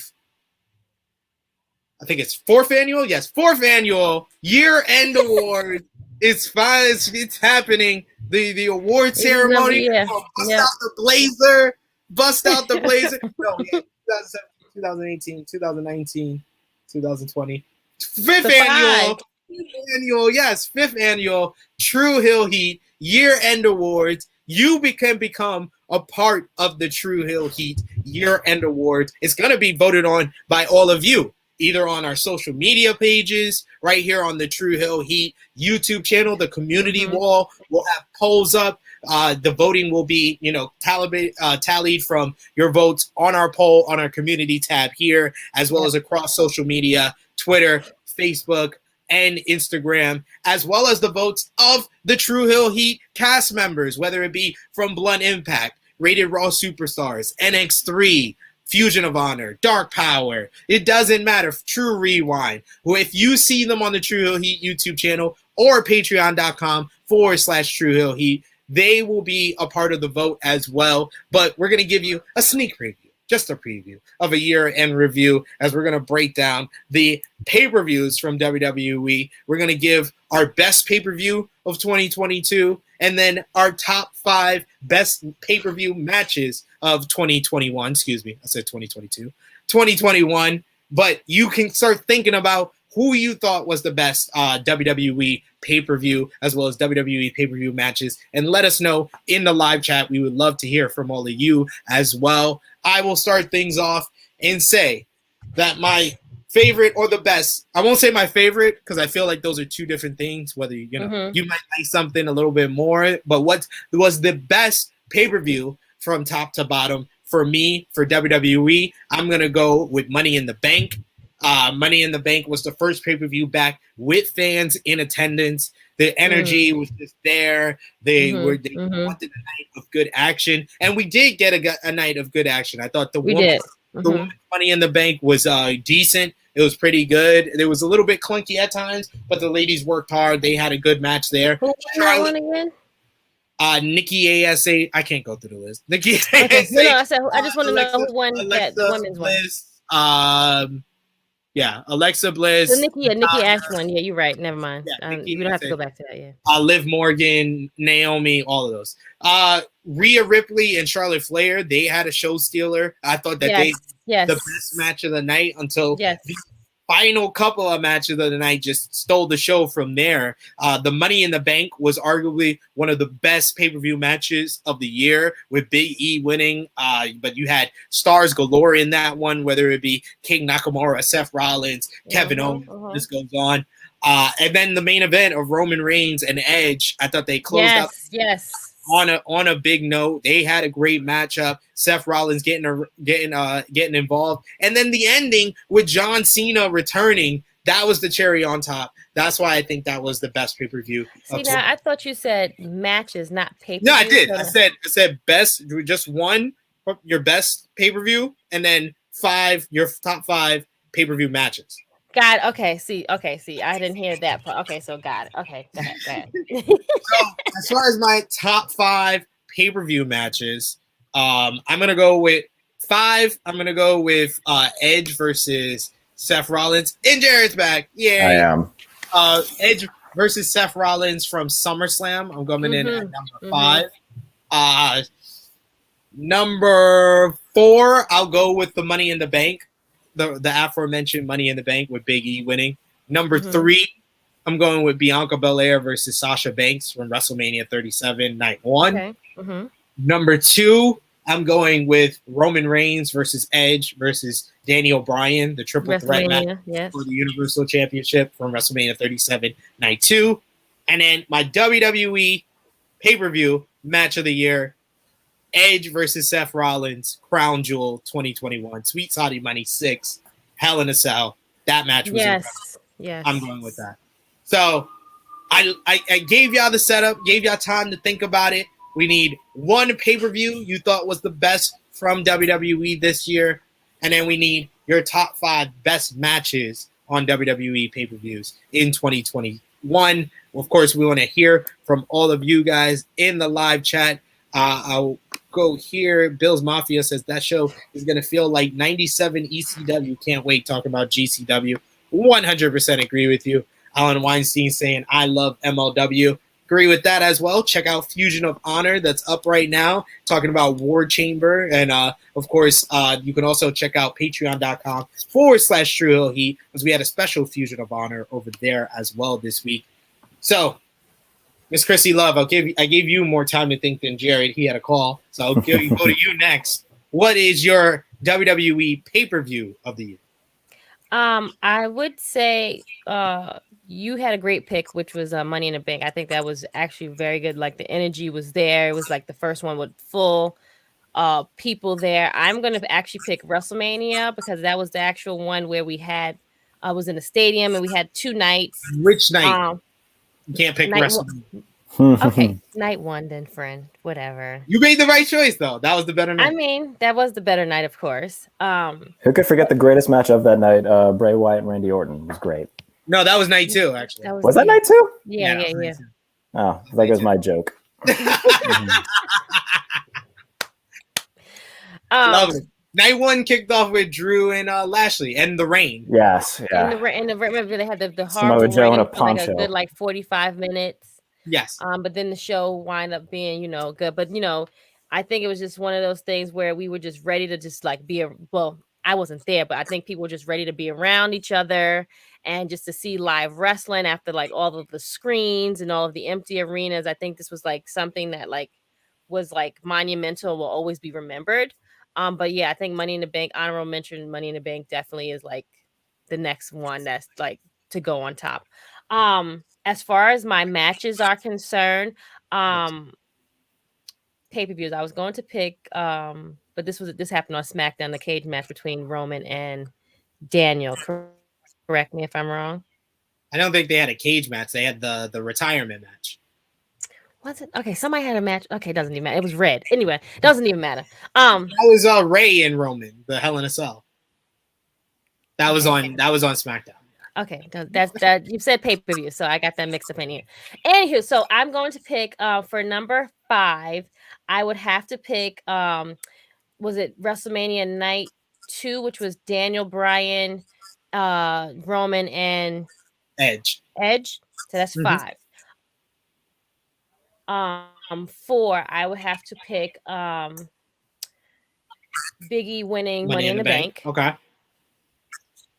Match. Yes, I would pick that as my number 4. Number 3, I would pick Seth Rollins and Edge at SummerSlam. You like the SummerSlam one? I think that one. I like the SummerSlam one. Don't get me wrong. Sweet Saudi was really good. The cage was awesome. I didn't pick it because you picked it already. But I think most of all of their matches that they had were all awesome. Yeah. But I think that was like the closeout of it all. I think that was really good. What am I at? 2, I'm going to pick I want to say was it Edge? Damn, no. Fuck, I had it in my head. Okay. Number 2. Number 2, I want to pick. Sorry. It's Becky and Charlotte for Survivor Series. Banger. Okay. Banger. And then my closeout for number 1 is going to be Sasha Bianca. WrestleMania Night 1. Close it out. Banger. Great. There you go. That's my top 5. I like it. I dig it. Jarrett, it's on you. Your favorite the best WWE pay-per-view of 2021. Yeah, Money in the Bank was probably the best one just because of the energy there. John Cena came back. It was great. Yeah, and Michael Cole jizzed. It was awesome. He's just so excited. Yeah. Michael? Yeah, I mean, we heard Michael Cole have the cardiac arrest on air. He's just going out of his mind. It was a true mark that night.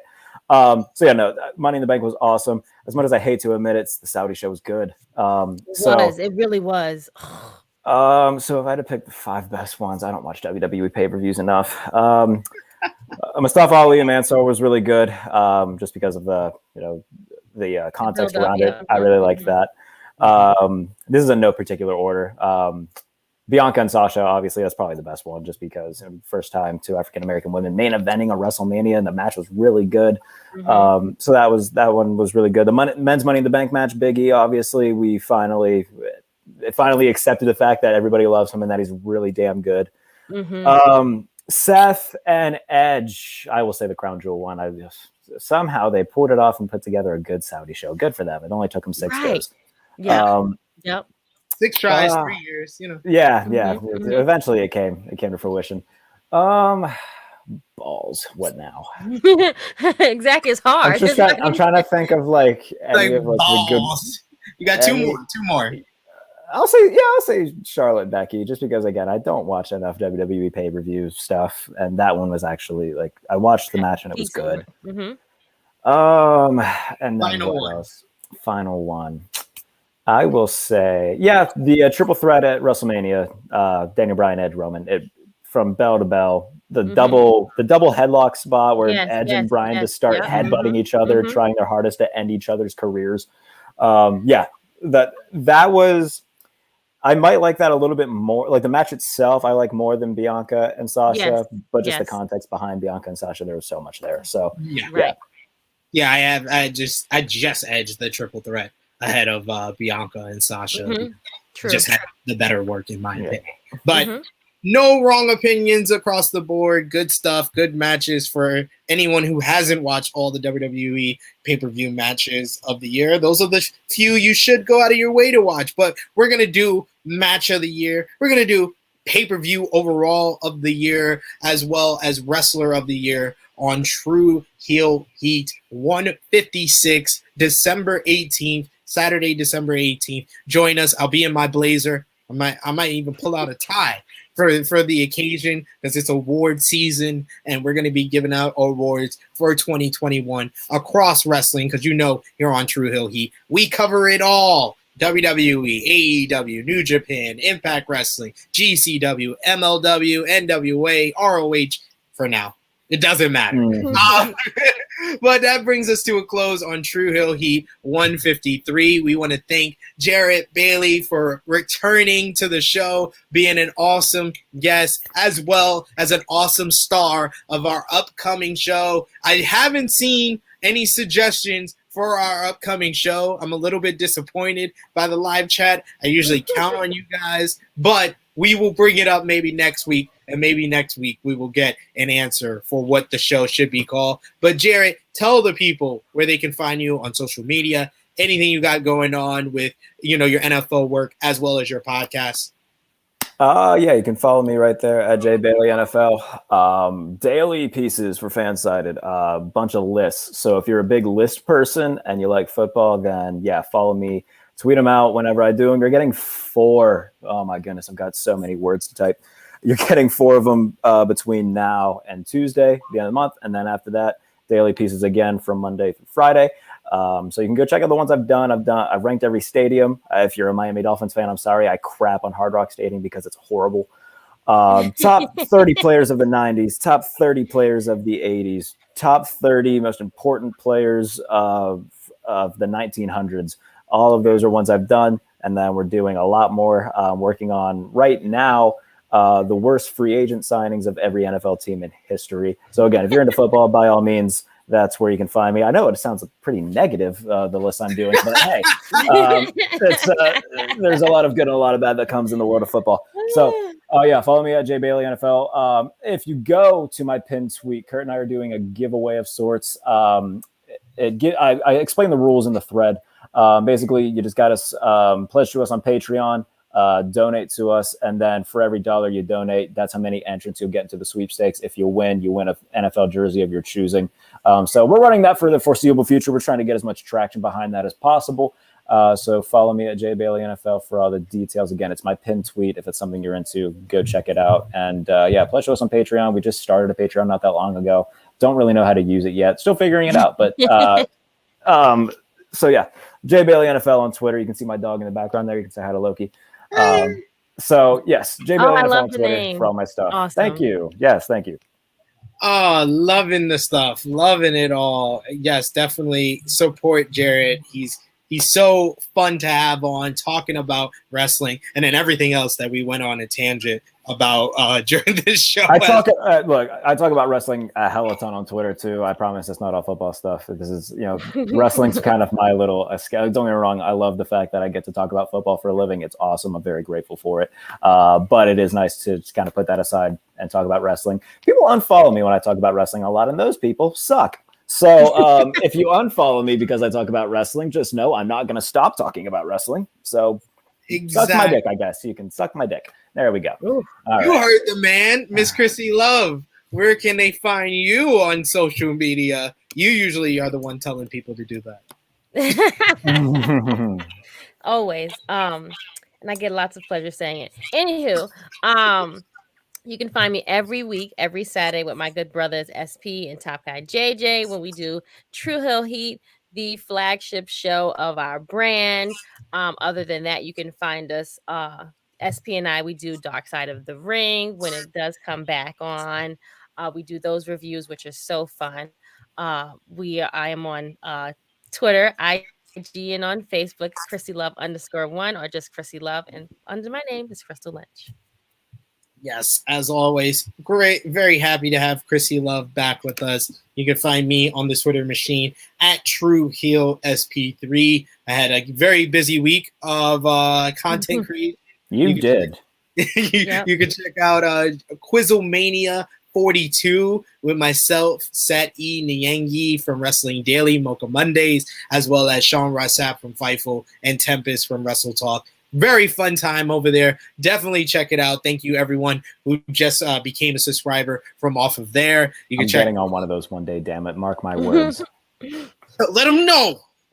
Wrestling Daily YouTube channel on Mondays and Wednesdays, 3 p.m. Eastern time over there, so you can check me out. Sports Keto Wrestling, you can see my interviews from Survivor Series Media Day with Jeff Hardy, Queen Zelina, King Woods, Shayna Baszler, Rhea Ripley, and former 24/7 champion Reggie. We talked about a lot of Survivor Series weekend, as well as other stuff from beyond, so definitely check it out. It's worth your time to check out. And Sports Keto Wrestling is also where you can see me on Smack Talk with Dutch Mantel and Rick Ucchino following SmackDown and AEW Rampage every Friday. And then here, True Hill Heat YouTube channel. We got a lot of stuff coming up during the week. True Rewind episode 64 will most likely drop tomorrow evening. Me and Romeo will be getting in the DeLorean and doing that. Because Monday, episode 65, we are going to be reviewing Bash at the Beach 1996. I've been waiting for this. It's been coming. It's finally here. Bash at the Beach 1996. So definitely hit the subscribe button if you haven't already. Hit the bell to stay notified because we'll be going live on Monday for that. You can follow us on Facebook, Twitter, and Instagram at True Hill Heat. Remember to drop a thumbs up on the video. Share this video with all your wrestling fans, friends, and family on all your favorite social media platforms. If you are new to the True Hill Heat YouTube channel, hit that subscribe button. Hit the bell to stay notified for all the great content here. And you can become an even bigger supporter of True Hill Heat by becoming a Patreon backer, patreon.com/True Hill Heat. And you can also see the True Hill Heat 153 post show over there. So for Miss Chrissy Love, for our great guest, Jarrett Bailey, thank you once again, sir, for joining us, returning to True Hill. Of course, of course. Oh, by the way, I don't think I gave the name of my Patreon. It's in my Twitter bio, but if you don't find it there, patreon.com/laces out. There you go. Boy, it is me, your True Hill Phenom, SP3. This has been True Hill Heat 153, Survivor, Brooklyn. We are signing off until next time.